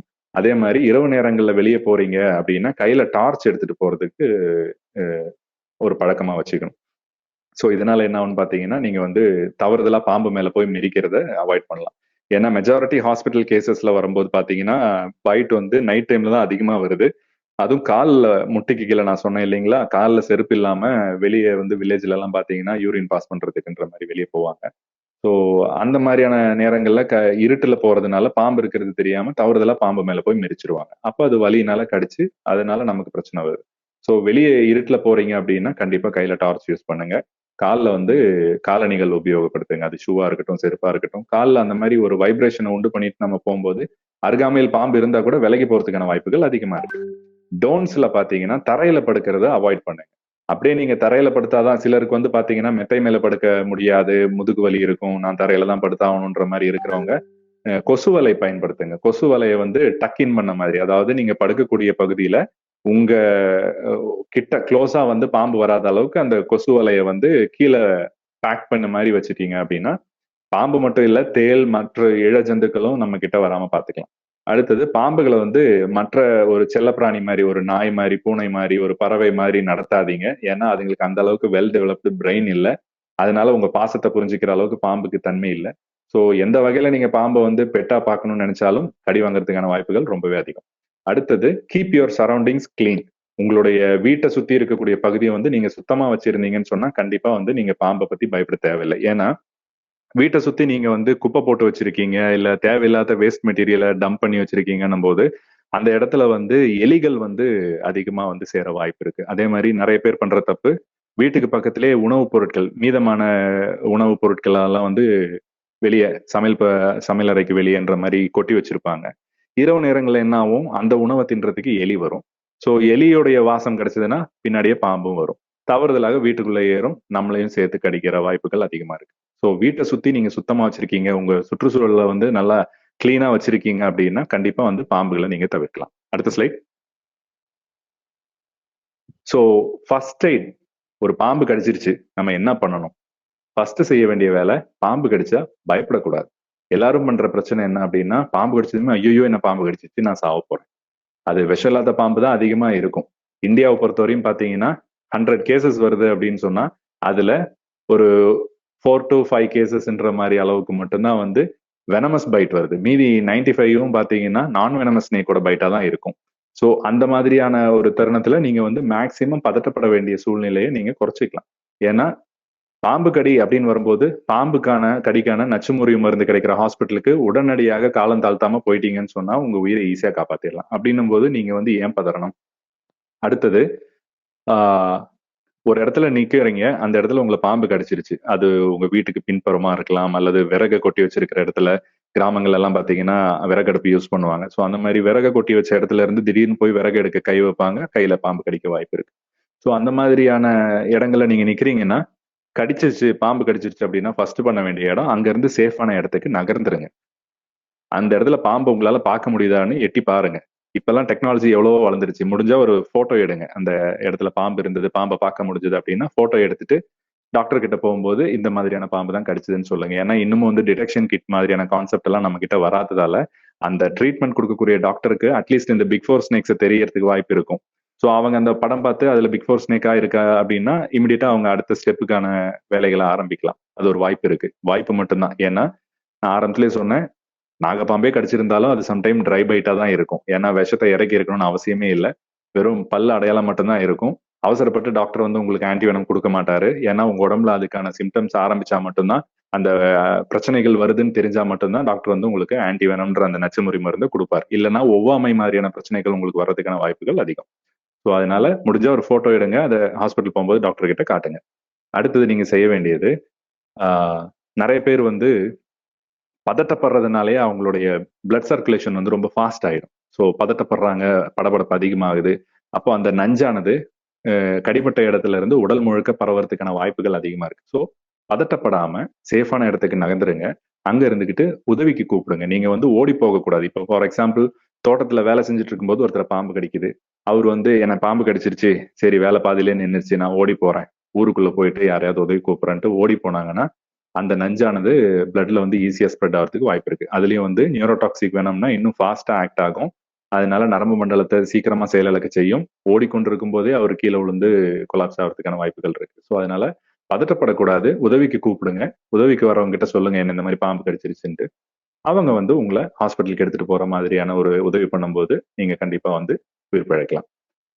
செய்யக்கூடாதவைன்னு பாத்தீங்கன்னா நிறைய பேர் வந்து பண்ற தப்பு, பாம்பு கடிச்சிருச்சுன்னு தெரிஞ்சாலே இப்ப காலில் கடிக்குதுன்னு வைங்களேன், கடிப்பட்ட இடத்துல இருந்து கொஞ்சம் ஒரு அடி அரை அடிக்கு மேல ஒரு துணியை கட்டுறது அல்லது ஒரு கயிறு கட்டுறது அந்த மாதிரி இறுக்கமா கட்டிட்டு அந்த நஞ்சு வந்து உடம்புல ஸ்ப்ரெட் ஆயிடக்கூடாதுன்னு கொண்டு வருவாங்க. இப்படி நீங்க பண்ணீங்க அப்படின்னா பெரிய ஒரு பிரச்சனை வருது. என்னன்னு பாத்தீங்கன்னா ஆம்புடேஷன் சொல்லுவாங்க. அதாவது அந்த இடத்துல வந்து டிஷ்யூ அழுகி போகுது. நீங்க ரத்த ஓட்டத்தையே கம்ப்ளீட்டா ஸ்டாப் பண்ற மாதிரி இறுக்கி கட்டுறதுனால அந்த நஞ்சு வந்து கீழே கட்டுக்கு கீழே இருக்கக்கூடிய பகுதி மொத்தமும் பரவி அந்த இடத்த வந்து விஷம் வந்து ஃபுல்லா பரவறதுனால நெக்ரோசிஸ்ன்னு சொல்லக்கூடிய டிஷ்யூ அழுகுதல் மாதிரியான தன்மை வருது. இதனால வந்து புண்ணு பெருசாகி அந்த நாளடைவில் வந்து அந்த இடத்தையே வந்து வெட்டி எடுக்க வேண்டிய ஒரு நிலை தான் ஏற்படும். அதனால நீங்க வந்து இந்த கட்டு கட்டுற விஷயத்த விட்டுடுங்க. ப்ரெஷர் பேண்டுன்னு சொல்லக்கூடிய இந்த படத்துல காட்டுற மாதிரியான இம்மொபிலைஸ் பண்றதுக்கான பேண்ட் மெத்தட் வேணா நீங்க யூஸ் பண்ணலாம். பட் அதுவுமே வந்து இப்போ அட்வைசபிள் இல்லை. நீங்க கூடுமான வரைக்கும் தனியா ஃபர்ஸ்ட் எய்டுன்னு நான் பண்றேன், கடிப்பட்ட இடத்த நான் சோப் போட்டு நல்லா கழுவுறேன், அந்த இடத்துல வந்து ஏதாவது ஃபர்ஸ்ட் எய்ட் பண்றேன், வாழை மரத்தோட சாரை வந்து பிழிஞ்சு ஊத்துறேன், இந்த மாதிரி எல்லாம் டைம் வேஸ்ட் பண்ணிட்டு இருக்காம கடிபட்டுச்சு அப்படின்னு தெரிஞ்சதுன்னா இமிடியேட்டா டைம் வேஸ்ட் பண்ணாம ஹாஸ்பிட்டல் போறது தான் ஃபர்ஸ்ட் ஆப்ஷனா இருக்கணும். அடுத்தது நான் ஆரம்பத்திலே சொன்ன மாதிரி கடிப்பட்ட இடத்துல வீக்கம் வரும்னு சொல்லியிருந்தேன். விஷப்பாம்பு கடியா இருந்தா, நச்சு பாம்பு கடியா இருந்தா கண்டிப்பா வந்து அந்த இடம் வீங்கும்னு சொன்னேன். கட்டுவீரியனை தவிர மற்ற எல்லா பாம்புக்குமே வந்து வீக்கம் இருக்கும். அதனால அந்த இடத்துல இருக்கக்கூடிய இப்போ நம்ம மக்களுக்கு ஒரு பழக்கம் இருக்கு. கால்லனா திருமணமான பெண்களா இருந்தா மெட்டின்ற ஒரு விஷயம் போட்டிருப்பாங்க, அல்லது காலில் கொலுசு போட்டிருப்பாங்க, கயிறு கட்டி இருப்பாங்க. ஸோ இந்த மாதிரியான விஷயங்கள் எல்லாம் இருந்தது அப்படின்னா வீக்கம் வரும்போது அந்த இடத்த இதே மாதிரி தான் கட்டு கட்டின மாதிரியான ஒரு பிரச்சனையை உண்டு பண்ணிடும். வீக்கத்துல இந்த இடத்த வந்து அசைக்க முடியாம ரத்தத்தை தடை செய்யறதுனால, ரத்த ஓட்டத்தை தடை செய்யறதுனால அந்த இடம் வந்து அழுகி போறதுக்கான வாய்ப்புகள் அதிகம். அதனால வெட்டி எடுக்க வேண்டிய ஒரு நிலை ஏற்படும். ஸோ அது மோதிரமா இருக்கலாம், பிரேஸ்லெட்டா இருக்கலாம், இல்ல சாமி கயிறா இருக்கலாம், ஒரு வாட்சா இருக்கலாம். எந்த எந்த ஒரு ஆர்னமெண்டா இருந்தாலும் அதெல்லாம் ரிமூவ் பண்ணிருங்க. ஏன்னா பாம்பு கடி விஷப்பாம்பு கடியா இருந்தா கண்டிப்பா அந்த இடம் வீங்கும். ஸோ அடுத்தது ஒரு காமனான பிராக்டிஸ் தமிழ்நாட்டுல என்னன்னு பாத்தீங்கன்னா, பாம்பு கடிச்சதுன்னா அக்கம் பக்கம் இருக்கிறவங்க அந்த பாம்பை அடிச்சு கொன்னு ஒரு பையில போட்டு எடுத்துட்டு வருவாங்க, அல்லது உயிரோடவே எடுத்துட்டு வருவாங்க. இந்த வேலைக்கு நீங்க டைம் வேஸ்ட் பண்ணாதீங்க. ஏன்னா நீங்க இதை எடுத்துட்டு வந்து காட்டுறதுனாலயும் பெரிய பிரயோஜனம் இல்லை. இது உங்களுக்கு உதவி பண்றேன்னு இன்னொரு நபர் வருவாரு. அவர் அந்த பாம்பை அடிக்க போய் அவரும் கடி வாங்குறதுக்கான வாய்ப்புகள் அதிகமா இருக்கு. அடுத்தது நீங்க செத்து போச்சுன்னு நினைச்சிட்டு அடிச்சு கொண்டு வர பாம்பு ரிஃப்ளெக்ஸ் ஆக்ஷன் சொல்லுவாங்க. அதாவது அந்த பாம்பு இறந்து போயிருந்தாலுமே கூட அந்த பாம்பினுடைய ஒரு தன்மை எப்படி இருக்கும்னு பாத்தீங்கன்னா, இறந்து போனா கூட அது வந்து அதை நம்ம தொடும் நேரத்துல அது நம்மளை கடிக்கிறதுக்கான வாய்ப்புகள் இருக்கு. அதனுடைய வாய் வந்து கடிக்கும். ஸோ அந்த நஞ்சு வந்து நம்ம உடம்புல வர்றதுக்கான வாய்ப்புகள் இருக்கு. பாம்பு இறந்து போயிருந்தா கூட சில மணி நேரங்கள் வரைக்கும் அந்த ரிஃப்ளெக்ஸ் ஆக்ஷன் மூலியமாவே அந்த பாம்பினுடைய நஞ்சு வந்து நம்ம உடம்புல செலுத்துறதுக்கான வாய்ப்புகள் ரொம்ப அதிகம். இது ரொம்ப ஆபத்தானது கூட. அதனால பாம்பு செத்து போச்சுன்னு நினைச்சு கையில எடுக்கணும்னு நினைக்காதீங்க. அப்பயும் கடி வாங்குறதுக்கான வாய்ப்புகள் அதிகம். அடுத்த ஸ்லைட் போலாம். ஸோ நான் ஆரம்பத்துல சொன்ன மாதிரி என்னென்ன ஆர்னமெண்ட்ஸ் இருக்கோ எல்லாத்தையும் ரிமூவ் பண்ணிருங்க. உதவிக்கு கூப்பிடுங்க. நீங்களே ஓடி போகணும்னு நினைக்காதீங்க. ஓடணும்னா நம்மளுடைய நிலை தடுமாறி நம்ம வந்து சீக்கிரமா வந்து அந்த விஷம் வந்து நஞ்சு வந்து நம்ம உடம்பு முழுக்க பரவ வாய்ப்பு அதிகமாயிடும். ஸோ நான் ஆரம்பத்திலே சொன்ன மாதிரி எந்த ஹாஸ்பிட்டல்ல வந்து ஆன்டிவெனம் இருக்குன்றது தெரிஞ்சு வச்சுக்கோங்க. எல்லா பிரைவேட் ஹாஸ்பிட்டல்ஸ்லயுமே வந்து ஆன்டிவெனம் இருக்காது. இப்போ எனக்கு ஒரு தலைவலிக்குது இல்ல ஒரு ஆக்சிடென்ட் கேஸ் அப்படின்னா எமர்ஜென்சி மெடிசன் இருக்கு டிபார்ட்மெண்ட் இருக்கக்கூடிய எல்லா ஹாஸ்பிட்டல்ஸ்லயுமே வந்து நீங்க போய் ட்ரீட்மெண்ட் எடுக்கலாம். ஒரு நோய் வருது, நோய் தொற்று வருது, பாக்டீரியாவோ வைரல் இன்ஃபெக்ஷனோ வருது அப்படின்னா நீங்க எந்த ஹாஸ்பிட்டல் போனாலும் இல்ல கிளினிக் போனாலும் உங்களுக்கு ட்ரீட்மெண்ட் கிடைக்கும். ஆனா பாம்பு கடிக்கான நச்சுமுறை மருந்து வந்து எல்லா ஹாஸ்பிட்டல்லையுமே இருக்காது. அதை நல்லா புரிஞ்சுக்கணும். அதனாலேயே நீங்க வந்து முதல்ல தெரிஞ்சு வச்சுக்கோங்க. இப்போ உங்க ஊர்ல வந்து எந்த ஹாஸ்பிட்டல் எல்லாம் வந்து பாம்பு கடிக்கு பிரைவேட்டா ட்ரீட்மெண்ட் கொடுக்குறாங்கன்னு தெரிஞ்சு வச்சுக்கோங்க. இது உங்களுக்கு தெரியாதுன்ற பட்சத்துல நீங்க 100% கவர்மெண்ட் ஹாஸ்பிட்டல் போறது தான் நல்ல ஆப்ஷனா இருக்கும். ஏன்னா அரசு மருத்துவமனை பெரும்பாலும் வந்து பாத்தீங்கன்னா கிராமங்கள்ல இருக்கக்கூடிய ஆரம்ப சுகாதார நிலையத்துல இருந்து மேம்படுத்தப்பட்ட சுகாதார நிலையம் வரைக்கும், அதே மாதிரி நகரங்கள்ல இருக்கக்கூடிய ஜிஹெச்ன்னு சொல்லக்கூடிய அரசு மருத்துவமனை, அதே மாதிரி மெடிக்கல் காலேஜ், அரசு மருத்துவக் கல்லூரி, இங்கெல்லாம் போனீங்கன்னா அட்வான்ஸ்டு மெத்தட் ஆஃப் ட்ரீட்மெண்ட் வந்து கிடைக்கிறதுக்கான வாய்ப்புகள் அதிகம். அதாவது நான் ஆரம்பத்திலே சொன்ன மாதிரி நச்சுமுறி மருந்து கொடுத்தாலுமே கூட சில நேரங்கள்ல வந்து ஐசியூ சப்போர்ட் தேவைப்படும், டயாலிசிஸ் சப்போர்ட் தேவைப்படும். இதெல்லாம் ஆரம்ப சுகாதார நிலையத்துல இருக்கணும்னு அவசியம் இல்லை. இருந்தாலுமே நீங்க வேற வழி இல்ல, அருகாமையில வந்து எல்லா வசதியும் உள்ள ஹாஸ்பிட்டல் இல்ல அப்படின்னா நீங்க ஆரம்ப சுகாதார நிலையத்துல போயிட்டு பாம்பு கடிச்சிச்சுன்னு சொல்லுங்க. அவங்க எல்லா டெஸ்ட்டும் அவங்க வேலையை ரெகுலரா பார்ப்பாங்க. ஆன்டிவெனம் தேவைப்படும் போது கொடுத்து அவங்களே வந்து மேல் சிகிச்சைக்காக பெரிய ஆஸ்பத்திரிக்கு அனுப்புவாங்க. அதாவது அரசு தலைமை மருத்துவமனைக்கு அவங்களே வந்து ரெஃபர் பண்ணி 108 ஆம்புலன்ஸ் மூலியமாவோ அல்லது என்ன ஆம்புலன்ஸ் வசதி இருக்கோ அதுல கொண்டு போறதுக்கான வாய்ப்புகள் அதிகம். ஸோ இதை நான் எதுக்கு சொல்ல வரேன் அப்படின்னா, பிரைவேட்ல உங்களுக்கு கேரண்டியா தெரியும் இந்த ஹாஸ்பிட்டல்ல ஸ்னேக் பைட் கேர் இருக்குன்னு தெரிஞ்சா மட்டும் அங்க போங்க. தேவையில்லாம நீங்க வந்து டைம் வேஸ்ட் பண்ணிக்கிட்டு எல்லா ஹாஸ்பிட்டல்லையுமே ட்ரீட்மெண்ட் இருக்கும்னு நினைச்சீங்கன்னா கண்டிப்பா நீங்க காலம் கடத்துறீங்க. இதனாலேயே அந்த நபர் வந்து இறந்து போறதுக்கான வாய்ப்புகள் அதிகம். ஸோ கூடுமான வரைக்கும் எவ்ரி செகண்ட் இஸ் வேல்யூபிள். அதனால காலம் கடத்தாம எந்த இடத்துல ஆன்டிவெனம் நமக்கு கிடைக்கும் நல்லா தெரியுமோ அங்க போனீங்கன்னா, விரைந்து போனீங்கன்னா கடிபட்ட நபரோட உயிரை வந்து நம்ம காப்பாத்திடலாம். மெஜாரிட்டி மக்கள் பண்ணக்கூடிய தப்பு நான் ஆரம்பத்திலே சொன்னேன். ஒரு வருடத்துல வந்து கிட்டத்தட்ட 58,000 உயிரிழப்புகள் இந்தியாவில் நடக்குது. 10 லட்சம் பேருக்கும் மேற்பட்டோர் வந்து ஒரே ஆண்டிலே வந்து பாம்பு கடியால் அவதிப்படுகிறார்கள். இது மரணம் மட்டும்தான் நான் சொன்னேன் 58,000ன்றது. இது வந்து முழு ரிப்போர்ட் கிடையாது. ஏன்னா எல்லாருமே ஹாஸ்பிட்டல்ல வந்து ரிப்போர்ட் பண்றது இல்ல பாம்பு கடிச்சதை. நிறைய பேர் கிராமப்புறத்திலேயே வந்து வைத்தியரை போய் பார்க்கறேன், போலி வைத்தியரை பார்க்கறாங்க. அதே மாதிரி மந்திரி தந்திரி வேலையெல்லாம் பண்ற அந்த மந்திரம் செய்யறவங்க எல்லாம் போய் பார்க்கறாங்க. இந்த மாதிரி போகும்போது வந்து அதெல்லாம் வந்து ஹாஸ்பிட்டலுக்கு தெரியறதே இல்லை. ஸோ அந்த நபர் இறந்து போறதுக்கு கூட வாய்ப்புகள் அதிகமா இருக்கு. ஸோ அந்த அளவுக்கு விழிப்புணர்வு இல்லாம இருக்கிறதுனாலேயே நிறைய பேர் வந்து இறந்து போற தகவல் வந்து அரசாங்கத்துக்கு தெரியறது இல்லை. ஸோ இனி வரும் காலங்கள்ல இதை கேட்டுட்டு இருக்க மக்களான நீங்கள் எல்லாருமே வந்து மற்றவங்களுக்கும் இந்த தகவலை கொடுங்க. யாருமே வந்து இனிமே பாம்பு கடியால இறந்து போகக்கூடாது. ஸோ இந்த மாதிரியான பிரச்சனைகள் வந்து அட்வான்ஸ்மெண்ட் ஆஃப் ட்ரீட்மெண்ட் சப்போர்ட் வந்து இன்க்ரீஸ் பண்ணணும் அப்படின்ற எண்ணத்தோட தான் என்னோட பிஹெச்டி ஒர்க்ல நான் ஆல்டர்னேட்டிவா வந்து ஆன்டிவெனம் யோசிக்கலாம் அப்படின்ற மாதிரி. ஏன்னா நான் ஒர்க் பண்ண இடத்துல பாம்பு கடி கேஸ்கள் வந்து வரும்போது அதுல என்னென்ன மாதிரியான பாதிப்புகள் வருதுன்னு பார்க்கும்போது இந்த டாக்டர்ஸுக்குமே வந்து கொஞ்சம் அட்வான்ஸ்டு மெடிசன் நம்ம கொடுக்குறோம் அப்படின்னா அவங்களுமே வந்து சந்தோஷமா ஒரு நபருடைய பாம்பு கடி கடிக்கப்பட்ட ஒரு நபரனுடைய உயிரை காப்பாத்துறதுக்கு விருப்பப்படுவாங்க. ஸோ இந்த மாதிரியான பிரச்சனைகள் எல்லாம் நம்ம வந்து தவிர்க்கணும் அப்படின்னா அட்வான்ஸ்மெண்ட் வேணும். ஸோ இதை புரிஞ்சுக்கிட்டு தான் நான் 2013ஆம் ஆண்டு கோயம்புத்தூர்ல இருக்கக்கூடிய பிஎஸ்ஜி காலேஜ்ல வந்து டாக்டர் மைக்கேல்னு சொல்லக்கூடிய நுண்ணுயிரியல் துறையின் ஹெச்ஓடி அவருக்கு கீழே வந்து பிஹெச்டி அவருடைய கைட்லைன்ல செஞ்சேன். ஸோ அதுல வந்து பாத்தீங்கன்னா ஆல்டர்னேட்டிவா ஆன்டிவெனம், அதாவது முதல்ல ஒரு டயக்னோஸ்டிக் கிட்டு கண்டுபிடிப்போம். அதாவது விஷ பாம்பு தான் கடிச்சிருக்கா, நஞ்சுள்ள பாம்பு தான் கடிச்சிருக்கா, அப்படி கடிச்சிருந்தா இந்த 4 பாம்புகள்ல எந்த பாம்பினுடைய நஞ்சு நம்ம உடம்புல இருக்குன்னு தெரிஞ்சாலே அதுக்கு தகுந்த மோனோவேலண்ட்னு சொல்லக்கூடிய பாம்புக்கு ஸ்பெசிஃபிக்கா இருக்கக்கூடிய மருந்து நம்ம கொடுத்தோம் அப்படின்னா அந்த நபர் வந்து ஈஸியா குணமடைஞ்சு வீட்டுக்கு போகலாம். ஸோ அதனால இந்த மாதிரியான ட்ரீட்மெண்ட் மெத்தடாலஜியை இம்ப்ரூவ் பண்ணணும் அப்படின்ற நோக்கோட காலப்போக்கில் என்னோட டிகிரியும் முடிஞ்சது. இந்த மெத்தடை வந்து வெளியே ஒரு ப்ராடக்டா கொண்டு வரணுன்ற முயற்சியில முன்னோக்கி போயிட்டு இருக்கோம். ஸோ அப்படி ஆரம்பிச்சது தான் வந்து நாங்க என்ன கண்டுபிடிச்சோம் அப்படின்னா, மருந்து ஒரு பக்கம் இருந்தாலும், ஏன்னா இது காலம் கடந்து போகுது, எங்களுக்கு சப்போர்ட் கிடைக்கல, கவர்மெண்ட்ல இருந்து ப்ராப்பரான ஒரு சப்போர்ட் வர்றதுக்கு பல தடைகள் வந்தது. ஸோ ஒவ்வொரு ஸ்டேஜா நாங்க ரெக்டிஃபை பண்ணிட்டு முன்னேறி வந்துகிட்டு இருக்கோம். கூடிய விரைவில் வந்துட்டு கண்டிப்பா மக்கள் பயன்பாட்டுக்கு மோனோவேலண்டா இருக்கக்கூடிய ஆன்டிவெனம் வர்றதுக்கான வாய்ப்புகள் உடனே நடக்கும் நம்புறோம். ஸோ இந்த டிடெக்ஷன் கிட் இருந்ததுனாலே நான் சொன்ன மாதிரி ஆஸ்திரேலியா தான் பாம்பு கடியில நம்பர் 1 இருக்கு. ஆனா அங்க மரணங்கள் குறைவு.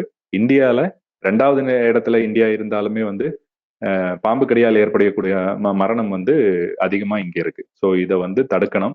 அதுக்கு அரசாங்கமும் மனசு வைக்கணும். இது நடந்ததுன்னு சொன்னா கண்டிப்பா இனி ஒரு விவசாயி வந்து பாம்பு கடியால இறந்து போக மாட்டான். ஏன்னா எங்களுடைய ஆராய்ச்சியில நாங்க கண்டுபிடிச்ச ஒரு முக்கியமான விஷயம் என்னன்னு பாத்தீங்கன்னா, பாம்பு கடியால அதிகமா பாதிக்கப்பட்ட ஒரு ஆக்குபேஷன் பேஸ்டு இதுன்னு பாத்தீங்கன்னா, விவசாயம் சார்ந்த வேலை செய்பவர்கள், விவசாயிகள் தான் அதிகமா பாதிக்கப்படுறாங்க. ஏன்னா அவங்க தான் ஃபீல்டுல இறங்கி வேலை செய்யறாங்க. பாம்பை வந்து ரொம்ப க்ளோஸ் ரேஞ்சில் அதிகமா பாக்குறவங்க, சந்திக்கிறவங்க அவங்க தான்.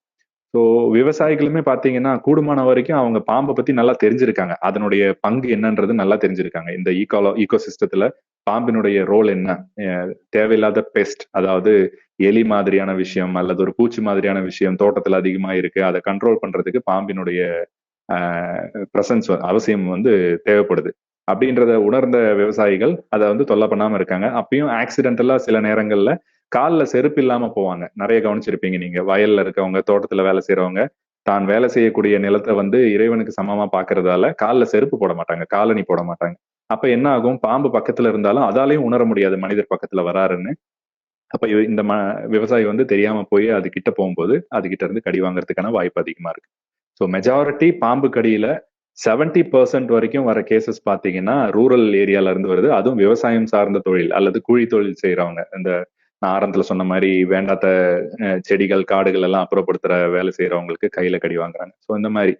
ஸோ இந்த நிலை மாறணும் அப்படின்னு நினைக்கும் போது அவேர்னஸ் ப்ரோக்ராம் தான் ஒரு ஃபர்ஸ்ட் ஆப்ஷனா இருக்கு. இப்போ நாங்க கடந்த 2020 இருந்து உலக சுகாதார அமைப்புக்கு ஒரு ஸ்டேக் ஹோல்டரா இருக்கும். ஏன்னா 2018 அப்புறம் வந்து உலக சுகாதார அமைப்பு பாம்பு கடி வந்து ஒரு மோஸ்ட் நெக்லெக்டட் டிராபிக்கல் டிசீஸ் அப்படின்ற ஒரு கண்டிஷன்ல வரையறுத்து இந்த ஸ்னேக் பைட் வந்து வச்சிருக்காங்க. ஸோ இனிமே வந்து உலகம் முழுவதும் இந்த டிராபிக்கல் கண்ட்ரிஸ்ன்னு சொல்லக்கூடிய வெப்பமண்டல ஏரியால இருக்கக்கூடிய நாடுகள்ல தான் வந்து பாம்பு கடி அதிகமா இருக்கு.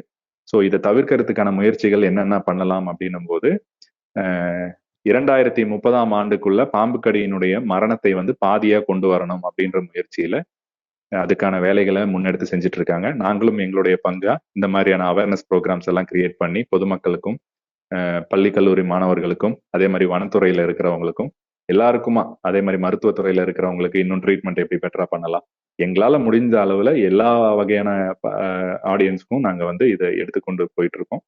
நல்லபடியா வந்ததுன்னா கண்டிப்பா வந்து பாம்பு கடியால் ஏற்படக்கூடிய மரணங்களை நம்ம தவிர்க்கலாம். பாம்பு கடி ஒரு ஆக்சிடென்ட் மாதிரி தான். ஆனா நீங்க யோசிச்சு பாருங்களேன், ஒரு தென்னை மரம் ஏறக்கூடிய அல்லது பனைமரம் ஏறக்கூடிய ஒரு விவசாயி வந்து அவருடைய வாழ்வாதாரமே அந்த மரம் ஏறி பணம் சம்பாதிக்கிறது தான். அந்த நபருக்கு காலில் பாம்பு கடிச்சு காலை வந்து எடுக்க வேண்டிய ஒரு நிலை வந்தா அவர் எப்படி தென்னை மரம் ஏறுவார்? அவரை நம்பி இருக்க குடும்பம் எப்படி சாப்பிடும் டெய்லி? ஸோ இந்த மாதிரியான பிரச்சனைகள் அதிகமா இருக்கு. ஸோ இந்த பிரச்சனைகள் எல்லாத்தையும் வந்து குறைக்கணும் அப்படின்னா விழிப்புணர்வு, போதுமான விழிப்புணர்வு இருந்தா கண்டிப்பா நல்லபடியா இதெல்லாம் முன்னேற்றி கொண்டு வர முடியும். ஸோ அதன் நோக்கமா தான் இந்த ப்ரோக்ராம் வந்து உங்களுக்கு முன்னெடுத்து வைக்கிறோம். அடுத்த ஸ்லைட். ஸோ பாம்பு கடி நம்ம வந்து நம்மளுடைய அறியாமையால நிறைய பாம்புகளை வந்து அடிச்சு கொண்டு வர்றோம். மெஜாரிட்டி நம்ம கிட்ட இருக்க பாம்புகள் எல்லாமே வந்து நஞ்சு இல்லாத பாம்புகள் தான். சாரை பாம்பா இருக்கும், தண்ணி பாம்பா இருக்கும், வேற ஏதாவது ஒரு சின்ன வகையான பாம்பா இருக்கும், மண்ணுளியா இருக்கும். நம்மளுடைய பயத்தினால அந்த பாம்பை பத்தி தெரியல. இல்ல கொம்பேரி மூக்கனே எடுத்துக்கங்களேன். நான் ஆரம்பத்துல சொன்ன மாதிரி கொம்பேரி மூக்கன் பாம்பு வந்து நஞ்சுள்ள பாம்புன்னு நினைச்சுதான் அதை அடிச்சு கொள்ளுறாங்க. அதனுடைய தேவை என்னன்றது நம்ம கரெக்டா புரிஞ்சுக்கிட்டோம் அப்படின்னா, அதனுடைய செயல்பாடு என்ன, அதனுடைய முக்கியத்துவம் என்னன்னு தெரிஞ்சுக்கிட்டோம்னா கண்டிப்பா நம்ம அதை வந்து கொல்ல போறது இல்லை. ஸோ அந்த வகையில நம்ம வந்து கண்டிப்பா எல்லா பாம்புகளையுமே வந்து அதனுடைய முக்கியத்துவத்தை புரிஞ்சுக்கிட்டு அதை தொந்தரவு பண்ணாம விட்டோம்னாலே அதுவும் நம்மள ஒண்ணும் பண்ணாது. அதனால இன்னொரு சின்ன ஒரு விஷயத்த மட்டும் சொல்லி முடிச்சிடுறேன். விவசாயத்துல இருந்து வரக்கூடிய அக்ரிகல்ச்சரல் எக்கானமின்னு சொல்லுவாங்க ஆங்கிலத்துல. அக்ரிகல்ச்சரல் எக்கானமி லாஸ், அதாவது எல்லா ஆண்டுகளிலும் விவசாயத்துல இருந்து வரக்கூடிய வருவாயிலிருந்து நஷ்டம் வந்து 30% வந்து வர்றதுக்கான காரணம் வந்து எலிகள் அப்படின்னு சொல்றாங்க. அதாவது ரோடன்ஸ். இந்த எலிகள் வந்து என்ன பண்ணுது, விளைநிலங்கள்லயும் சரி, அதே மாதிரி வேர் ஹவுஸ், அதாவது கோடவுன், இப்போ இந்த ஃபுட் கார்பரேஷன் ஆஃப் இந்தியா மாதிரி உணவு தானியங்கள் எல்லாம் வந்து சேகரிச்சு வச்சிருக்கக்கூடிய இடங்கள்ல எல்லாம் வந்து பாத்தீங்கன்னா எலி தொல்லை அதிகமா இருக்கு. இதுங்க வந்து தானியத்தை சேகரிக்கிற இடத்துல போயிட்டு உட்காந்து உணவை வந்து வேஸ்ட் பண்றதுனால சேதம் அதிகமா இருக்கு. கிட்டத்தட்ட 30% ஆஃப் இன்கம் வந்து எக்கானமி லாஸ் வந்து எலிகளால தான். ஸோ இதை வெகுவா கண்ட்ரோல் பண்றது சாரை பாம்பும் மற்ற பாம்பினங்கள் தான். இதை நம்ம நல்லா புரிஞ்சுக்கிட்டோம் அப்படின்னா, அதனுடைய தேவை புரிஞ்சுது அப்படின்னா உணவு வேஸ்ட் ஆகக்கூடிய விஷயத்தையும் நம்மளால தடுக்க முடியும். ஸோ எலிகளினுடைய எண்ணிக்கையை வெகுவா கட்டுப்படுத்தக்கூடிய ஒரு இடத்துல இருக்கிற உதவி பண்றது கண்டிப்பா பாம்புகள் தான். அதனால பாம்புகளை பத்தி நல்லா தெரிஞ்சுக்கோங்க. எந்த பாம்பையும் துன்புறுத்தாதீங்க. அது விஷப்பாம்பா இருந்தாலும் உங்கள் அருகாமையில் இருக்கக்கூடிய ரெஸ்கியூவர்ஸை கூப்பிட்டு அதை வந்து அந்த இடத்துல இருந்து அப்புறப்படுத்தணுமே தவிர நீங்க அதை அடிச்சு கொள்ளணும்னு நினைக்காதீங்க. நன்றி. அடுத்தது இது சார்ந்த இந்த பாம்பு கடி சார்ந்த அல்லது பாம்புகளை பற்றி தெரியணும், இல்ல ஒரு பாம்பை ஐடென்டிஃபை பண்ணணும் அப்படின்னு ஏதாவது உங்களுக்கு தேவை இருக்கும் பட்சத்துல எங்களுடைய டீட்டெயில்ஸ் கொடுத்துருக்கோம். ஸோ இதுல ஏதாவது ஒரு வகையில நீங்க எங்களை காண்டாக்ட் பண்ணலாம், உங்களுடைய சந்தேகங்களை தீர்த்துக்கலாம். வாய்ப்பு கொடுத்த சூழல் அறிவோம் அமைப்புக்கும் இந்நேரம் வரை பொறுமையாக கேட்டிருந்த அனைவருக்கும் என்னுடைய நன்றிகளை தெரிவித்து முடித்துக் கொள்கிறேன். நன்றி, வணக்கம். மிக்க நன்றி அண்ணா. பாம்பு கடிகள் குறித்து நீண்டதோர் உரையை வழங்கியமைக்கு நன்றிகள் பல. பாம்பு கடிகள் குறித்து அனைத்து கோணங்களிலும் இந்த உரையாடல் அறிந்து கொள்வதற்கு உதவியது. குறிப்பாக பாம்பு கடிகள் நிகழ்ந்தால் உடனே என்ன செய்ய வேண்டும், என்ன செய்யக்கூடாது, பாம்பு கடிகள் நிகழாமல் இருக்க நாம் என்ன செய்யலாம் போன்ற தகவல்களை அனுபவ ரீதியாக அறிவியல் பார்வையில் பகிர்ந்தமைக்கு நன்றிகள் பல. பாம்பு கடிகள் சார்ந்து இருக்கும் மருத்துவ முறைகள், வரும் காலகட்டத்தில் நம் கவனம் செலுத்த வேண்டிய மருத்துவ முறைகள், கவனம் செலுத்த வேண்டிய ஆராய்ச்சிகள் போன்றவைகளையும் சுட்டி காண்பதற்கு நன்றிகள் பல. நிகழ்வில் கலந்து கொண்ட நண்பர்கள் பாம்பு கடிகள் குறித்து தாங்கள் அறிந்து கொண்ட விரிவான தகவல்களை மக்களிடம் பகிர்ந்து செல்லுங்கள். வரும் காலங்களில் பாம்பு கடியால் ஒருவர் கூட இழக்கக்கூடாது என்கிற நிலையை நாம் ஏற்படுத்துவோம். கலந்து கொண்ட அனைவருக்கும் நன்றி. மீண்டும் ஓர் உரையாடலில் சந்திப்போம்.